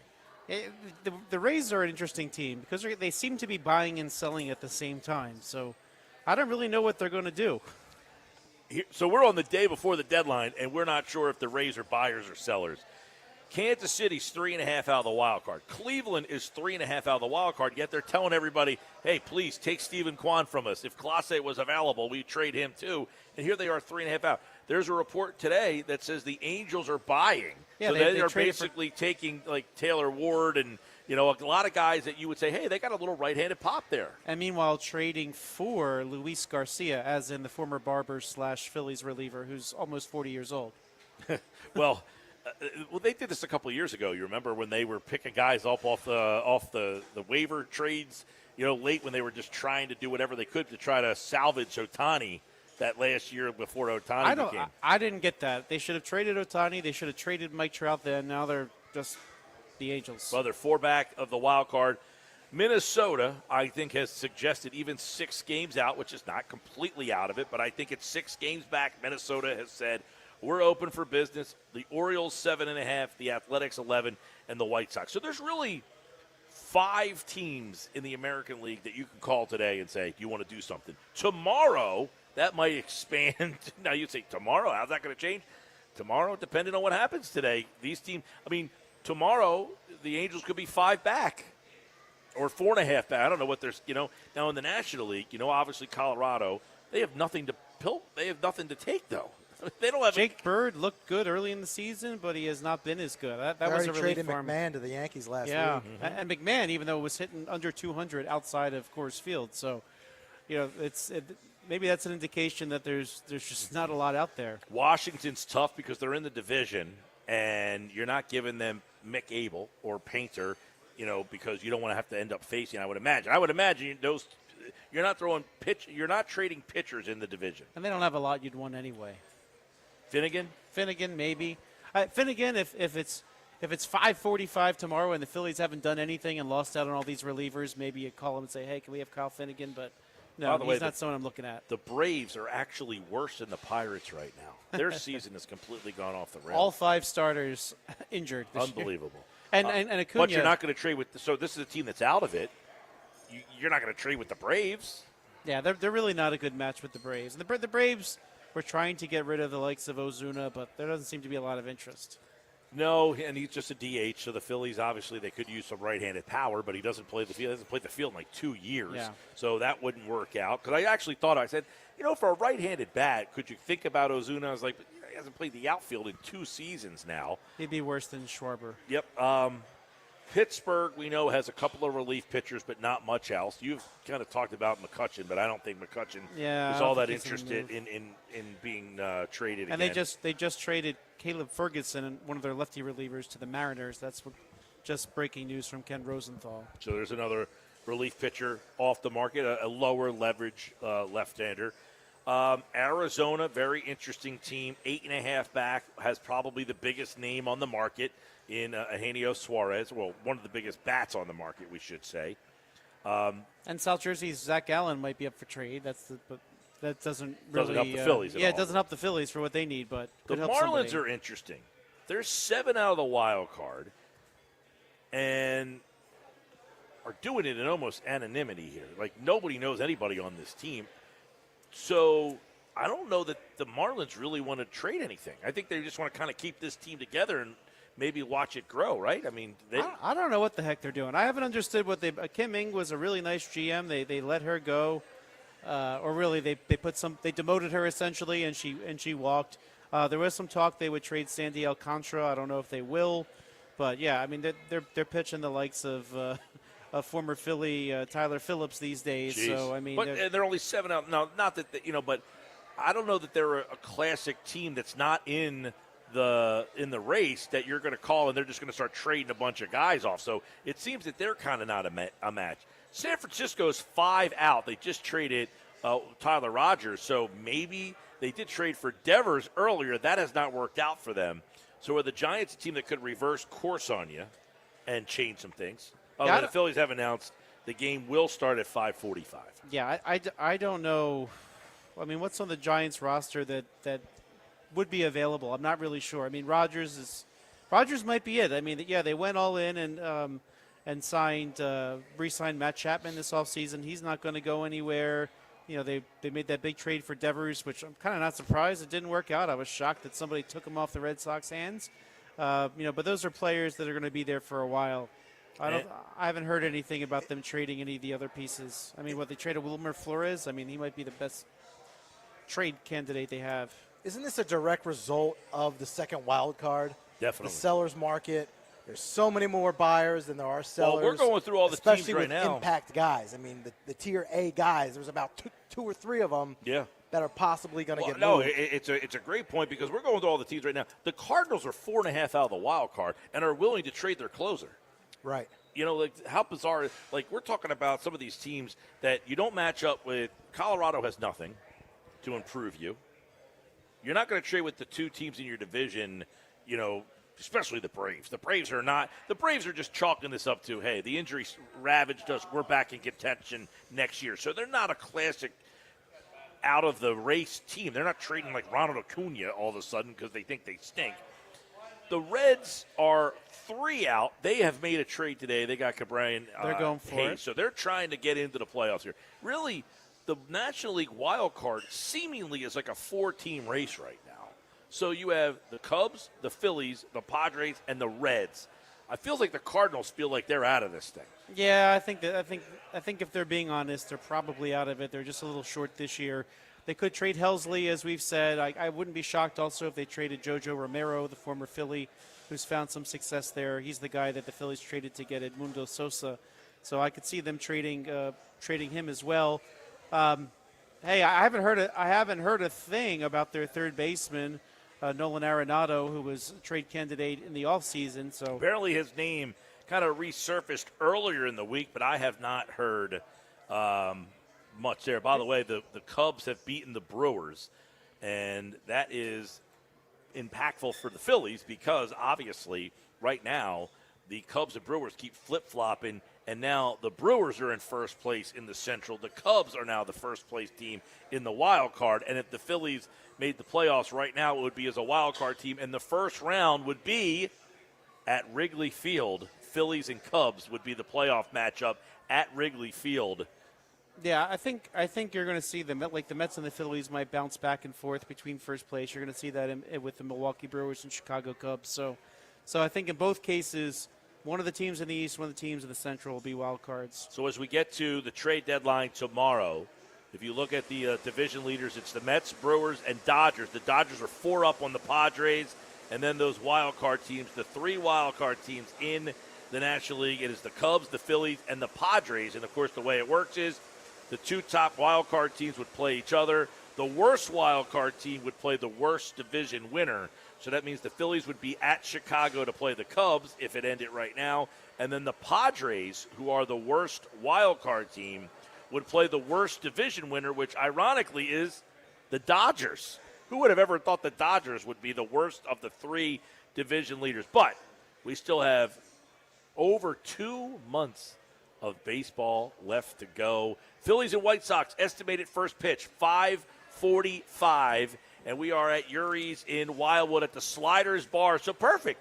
Get down, watch the game tonight. Have a little. That dinner room is packed. I would imagine you're going to see the overflow coming in here to watch the game, and you can get your picture taken right here with the Lombardi Trophy. This hour of the show is brought to you by White Horse RV Center in Williamstown and in Galloway. The summer clearance event is on now at White Horse RV Center. White Horse RV, your adventure starts here. White Horse RV Center, Williamstown and Galloway. All right, coming up, we've got more on the trade deadline. The Phillies will get you their lineup, which dropped a while ago. Is Lewis Robert in the Phillies lineup tonight? He was.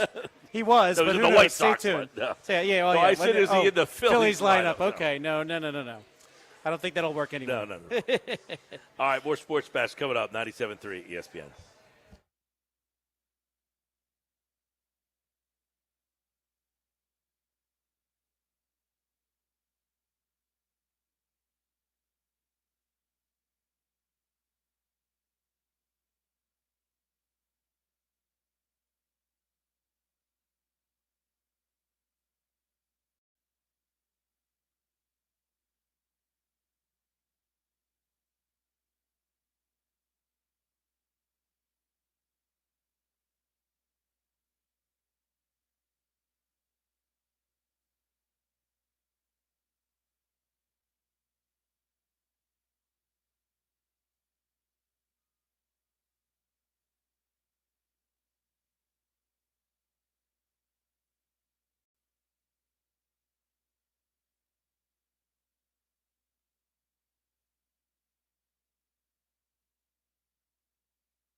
All right, 5:29. The Phillies, some news on the Phillies, by the way. A trade? No. No trade, but an updated lineup. Max Kepler has been scratched from the lineup, but apparently he got hurt during the rain delay. He is out with a triceps injury. So Kepler is out of the lineup, and Johan Rojas is replacing him in the lineup tonight. It's a left triceps strain. Rojas is in, and Rojas is playing center field. Marsh is now playing left field, and that means Rojas. I don't remember the last time Rojas didn't hit ninth. He's in the 8-hole tonight because Marchand is playing, and he will catch today. Now, this is almost like a whole day off. You could almost had JT go and catch because he had all day to sit around and do nothing. Yeah. Although there was a report, did you see this earlier in the week? I thought this was interesting. There was a report that said the Phillies want to get more days off for Real Muto. Now? Like, you could have done that April, May, June, July. Those would have been good times to have Real Muto not play every flipping day. Now, in the middle of the pennant race, you're going to be like, hey, you know what? Real Muto not playing every day would be a good idea. That's a pet peeve of mine. They've been playing him entirely too much. I know they didn't want to lose his bat, but they should have a few times at least put Schwarber in left and let him DH if they were going to do that. But he is playing entirely too much. He's played too much over his entire career here. Yeah, that could come to hurt them down the line. And I also wouldn't be shocked too, by the way. Speaking of catchers, somebody could want Marchand. They could just call up Stubbs as the backup and then figure out the next generation of catchers later. But I do think that Marchand would interest some teams. That's an interesting one. Eduardo Tait is the number 3 prospect in the Phillies system. I did see the Phillies have another catcher, 19 years old. It's down the prospect list there as well. You wonder if you can utilize, because they're going to have a big decision to make with Real Muto here. And I would imagine you have to bring him back. I mean, there's just no other way. But you're bringing back a guy that you know is continuing to decline on you. Yeah, they're going to have to do something if not him. But honestly, I think he means more to the Phillies, and the Phillies mean more to him than other options out there. Remember last time he went to free agency, still landed with the Phillies. I see them working something out this offseason. I'm actually not that concerned about that. I like our friend UK Phillies. I hung out with that guy, by the way, over in England. Nice. He was a blast, that guy. I can't think of his first name right now. It's eluding me. But great dude, UK Phillies on Twitter. And he said Max Kepler got injured in a rain delay. I mean, I think we're all kind of wondering. Well, I mean, was he swinging in a cage, down below, or I would only. He must have been doing something physical to. The cynic would say, "Come on, you got hurt during a rain delay." But I would say, nobody actually thinks anybody wants to trade for Max Kepler. That you need to pull him from the lineup, right? Yeah, I don't think that would be a thing, unless Dave Shaw is the UK Phillies guy. But yeah, I think Kepler could go in a trade if the Phillies add an outfielder and someone just needs to fill space. What was it when the Orioles and Phillies made a trade years ago? I can't remember his name now. He just kind of came back for the stretch run and hung out. He could just be DFA'd, which is he probably can do the that too. I mean, scenario. I think because the money that they owe him now is not $10 million. It's probably closer to 5 or 4. I think this time on Friday, Max Kepler will no longer be here. That would be my guess. Yeah, it seems to be trending that way. Now, if he's on the IL, he could come off the IL and be DFA'd. But we'll see. We'll see how bad this injury is. Yeah, I would think that, and I've been pretty steadfast on this. I'll put it back out there. I think the Phillies would trade Justin Crawford. If they do not get a deal for Justin Crawford, they will just promote Justin Crawford. Yeah, I think he has more value to the Phillies than Max Kepler, unfortunately. And teams will do that. They'll soft launch IL stints for Justin Crawford, like put Kepler on the DL, and then bring up Crawford, and then DFA him.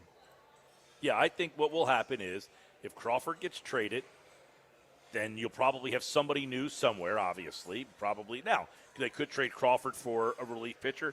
I don't know. You trading Justin Crawford. What do you think about Crawford, by the way? Are you, people are looking at his numbers in AAA and saying, how is he not up here? What more does he have to do? And I think the whole thing is, look, they don't want to bring him up in case he struggles up here if they're trying to trade him. My thing would be, what are you trying to trade him for? If you think he's good enough and part of your team, why wouldn't you just you have a void in your outfield? To me, like Stephen Kwan is interesting. Isn't Stephen Kwan a version of what the Phillies hope Justin Crawford becomes? A high on base, low power guy that can hit at the top of the lineup? You're not wrong. I mean, he's tried and true, though, I guess, and he still has a couple years of control. So I would imagine that I wouldn't say the guarantee, but, his track record speaks for himself. Crawford doesn't have it yet, still hits a lot of ground balls. But the good news is he beats out a lot of those ground balls. So that's a hard thing to rely on at the big league level, though. It You're just hitting ground balls and beating them out. They make the plays, That's unless you're tough. facing the Yankees. And by the way, how many years can you rely on your speed before you start, even if you lose a tick? Yeah. Oh, yeah, it's true. Remember, Juan Samuel, go way back. He came up stealing like 80 bags and then, slowed down over the years. But by the way, the poll question at Mike Gill Show. Philly fans, pick one. Your options. No, listen, I think this was a two-horse race, which it turned out to be. Pick one.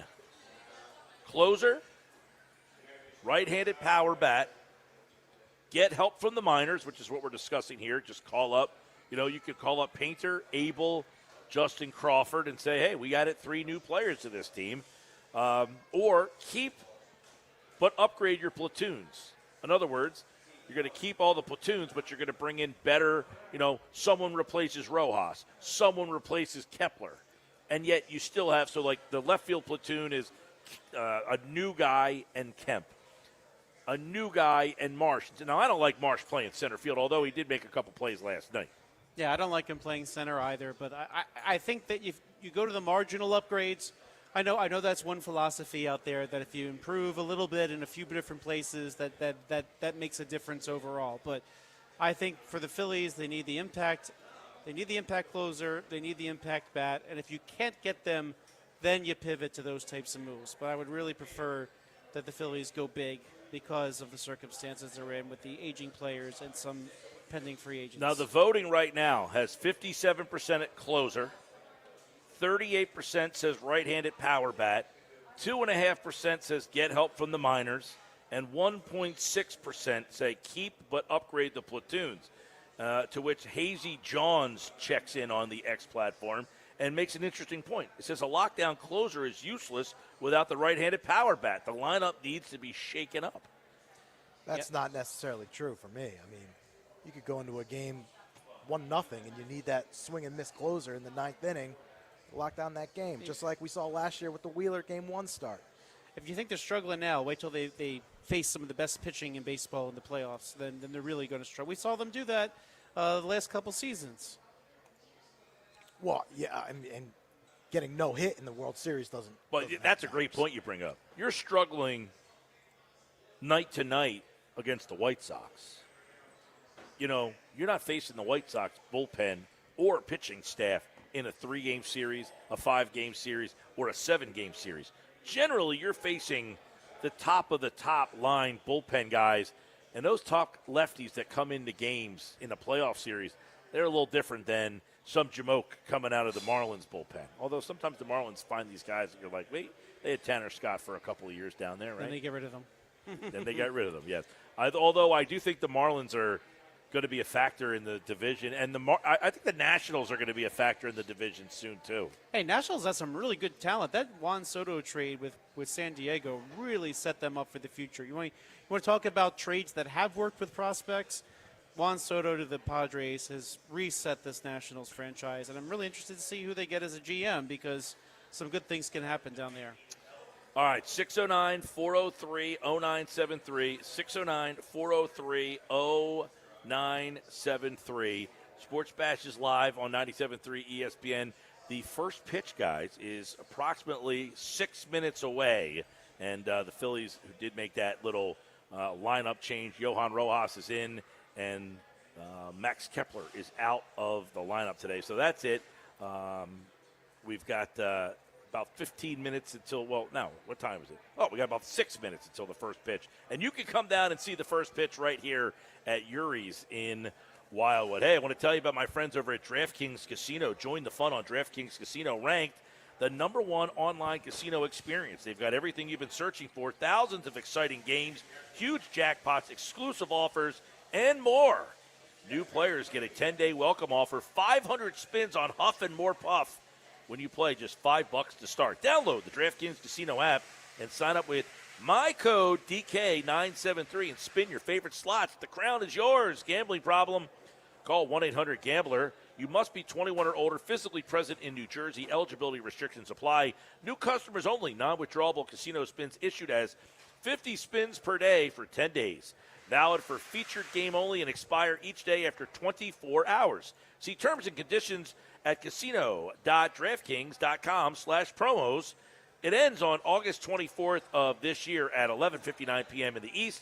They are #1 based on Eilers and Krychek 2H24 product analysis. When we come back, I got the Bet365 play of the day, and the Phillies game will just be getting underway. We'll give some thoughts on the trade deadline and more. Next, we're live at Urie's in Wildwood at the foot of the bridge on Exit 4 at 588 West Rio Grande Avenue, Wildwood.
All right, Sports Bash Live, 97.3 ESPN, getting ready to start this Phils game, guys. It was supposed to start at 2:10 today at Urie's, and instead, you got Phils and White Sox. First pitch is about right now.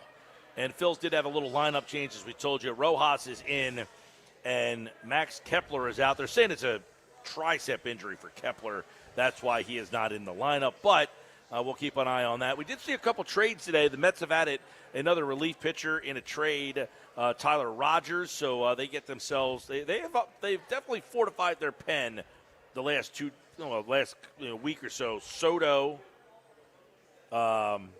last week and Rogers this week. So Mets are better today than they were a week ago. That's for sure. Yeah, they certainly are.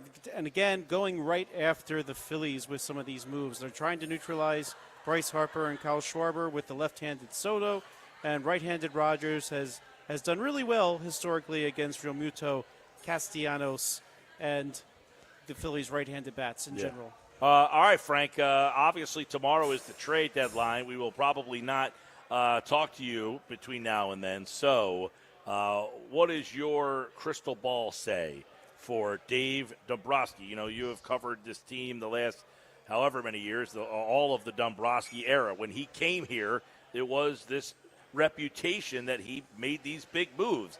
You can make an argument that he really has not made any in-season big moves. I guess the Estevez deal last year, he got an all-star closer who did not work out for you. But, you know, you look at that and say, hey, you needed a closer. He was the best one on the market. They went out and got him. I mean, how much do you have to look at and say you can only trade for what's on the market? He went out and got the best guy on the market last year. I think we're kind of like, hey, he hasn't made an impactful deal. He tried with the most impactful player on the market. It just, sadly, that player wasn't impactful enough.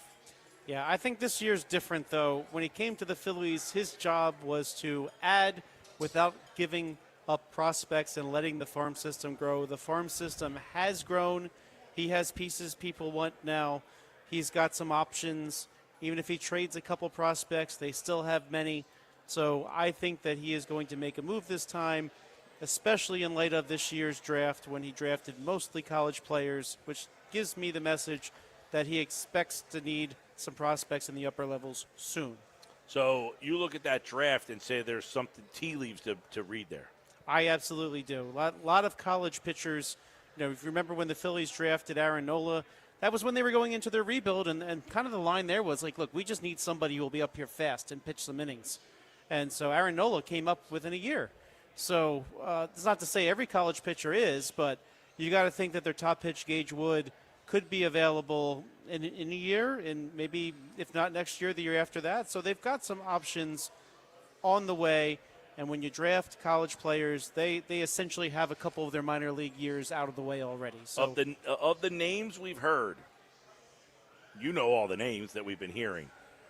Do you see any of them at 6:01 calling Philadelphia home? I think so. The way this Duran thing is playing out, there's conflicting reports about just how in the Dodgers are. You saw that the Mariners made some other moves. They were kind of linked to them. I wonder if the Phils and Twins are in a stare down and will end up with Duran coming to the Phillies. That would be my guess. Not giving up Andrew Painter, though. Probably not. No, I say probably not. Again, I personally would trade Painter only if other pieces came back with him. But I think that the stare down over Andrew Painter will end eventually, and I think the Phillies have a good shot at getting Duran. So then that would be a win for Dave Dombrowski to not give up Painter but still get Duran. That would be a I success. think so, yes. And then I think he will also get a bat of some kind. I don't know. It's kind of been quiet on Suarez. You know, there's lots of Suarez out there for a while. Yeah, Bob It's Nightingale gotten kinda tweeted a while ago that he hit a double in what was likely his last at-bat with the Arizona Diamondbacks, suggesting that he could get traded, you know, tonight or early before their game tomorrow. Now, tomorrow being a Thursday is interesting for the trade deadline because a lot of teams don't play tomorrow. There's only 3 games tomorrow. Yeah, so the day of the trade deadline, there's only 6 teams playing. That's kind of interesting, too. And none of them are really the teams that you expect the Phillies to make a deal with if they make a deal. Now, Seattle is playing tomorrow. That team might be competition for Eugenio Suarez as they look to maybe get in on their former third baseman. But yeah, tomorrow's a good day to make some deals. But The Twins supposedly are going to make a deal today with Duran, if we were to believe the reports. That's been the reports that they're going to trade Duran by today. Tomorrow, we'll have all the trade deadline news right here on the Sports Bash. We're at the Sliders Bar at Urie's. Well, the game just started, so if you wanted to come down to watch the Phillies game, it's just getting underway. Stop out at Urie's tonight in Wildwood. They got great specials during all the Phillies games, and it's their home, or your home, for if you're looking for a place to do your fantasy football draft. They got, man, there's endless rooms in this place. That room over there, I didn't realize that was a whole other room. That's a room. There's a room. This room over here is packed. They have a whole outside deck as well. This room over here is mobbed. It's absolutely packed. It's been a fun day. Even with no Phils, we had a lot of fun. Our Phillies insider, Frank Close from 97.3 ESPN.com, at Frank Close with the K. You can always follow him if you want more on the Phillies over there. And, of course, check out our website, 97.3 ESPN.com. Josh, let's get the Bet365 play of the day in. How did we do yesterday? Well, Mike, I think you need to reevaluate. Maybe you need to go check on your tipping or your pitches or something, because not a great day for you again yesterday. You only got one right. It was the one I told you would get right. It was the WNBA game with the Mystics covering. Mets, they scored 8 runs, not 8.5, and the Cardinals, they lost outright. All right, so what's our total record? Because you're telling me I'm on a cold streak, but I'm still like 60 games over 500. Yeah, you're still 206, 143, and 1, but you've had 2 straight days of not great picks. All right, well, tonight we're going with the Dodgers. Otani's on the mound. I know he's only going to go about an inning or so, but that'll get you off to a good start. I'm going with the Dodgers tonight, minus 165, and I am taking them along with the Anaheim Angels. And the Angels tonight at home, I'll go Dodgers and Angels, the 2 LA teams, and that is my Bet365 plays of the day. And, of course, we'll be back again tomorrow here on the Sports Bash. I want to remind you this hour of the show has been brought to you by White Horse RV Center in Williamstown and Galloway. The summer clearance event is now on at White Horse RV Center. White Horse RV, your adventure starts here. Well, we are at the Sliders Bar here at Urie's in Wildwood, and next week we will be right back here for the Phillies and the Baltimore Orioles. Little Baltimore Orioles who, man, what a season they have had. They have just been miserable this season. But next week we'll be back here at the Sliders Bar, Lombardi Trophy. If you didn't get out here and you said, man, I want to get my picture taken, next Wednesday we are back here at the Sliders Bar for Phillies and Orioles. And then one more time after that, we'll be back here on the 20th of August for the Phillies and the Mariners. And don't forget, we will be back at Ocean Casino in Atlantic City at the Sportsbook, the Fanatic Sportsbook. That starts on August 11th. You know what that back means. out there. You know what that means. Eagle season, baby. The Eagles will have played a preseason game by then. They sure will. Yes. It's crazy to think the Eagles are actually, back and ready to go a week from tomorrow. By the way, there is a football game tomorrow night, the Hall of Fame game. Chargers-Lions. Right here on 97.3 ESPN. All right, for Frank Close, Peachy, my on-site producer, Josh Henning, of course, producing today's show, and intern Alex back there, intern Gina did a great job as well. I am Mike Gill. This has been the Sports Bash Live. And by the way, thanks to Urie's for hooking us up today with the piece of equipment.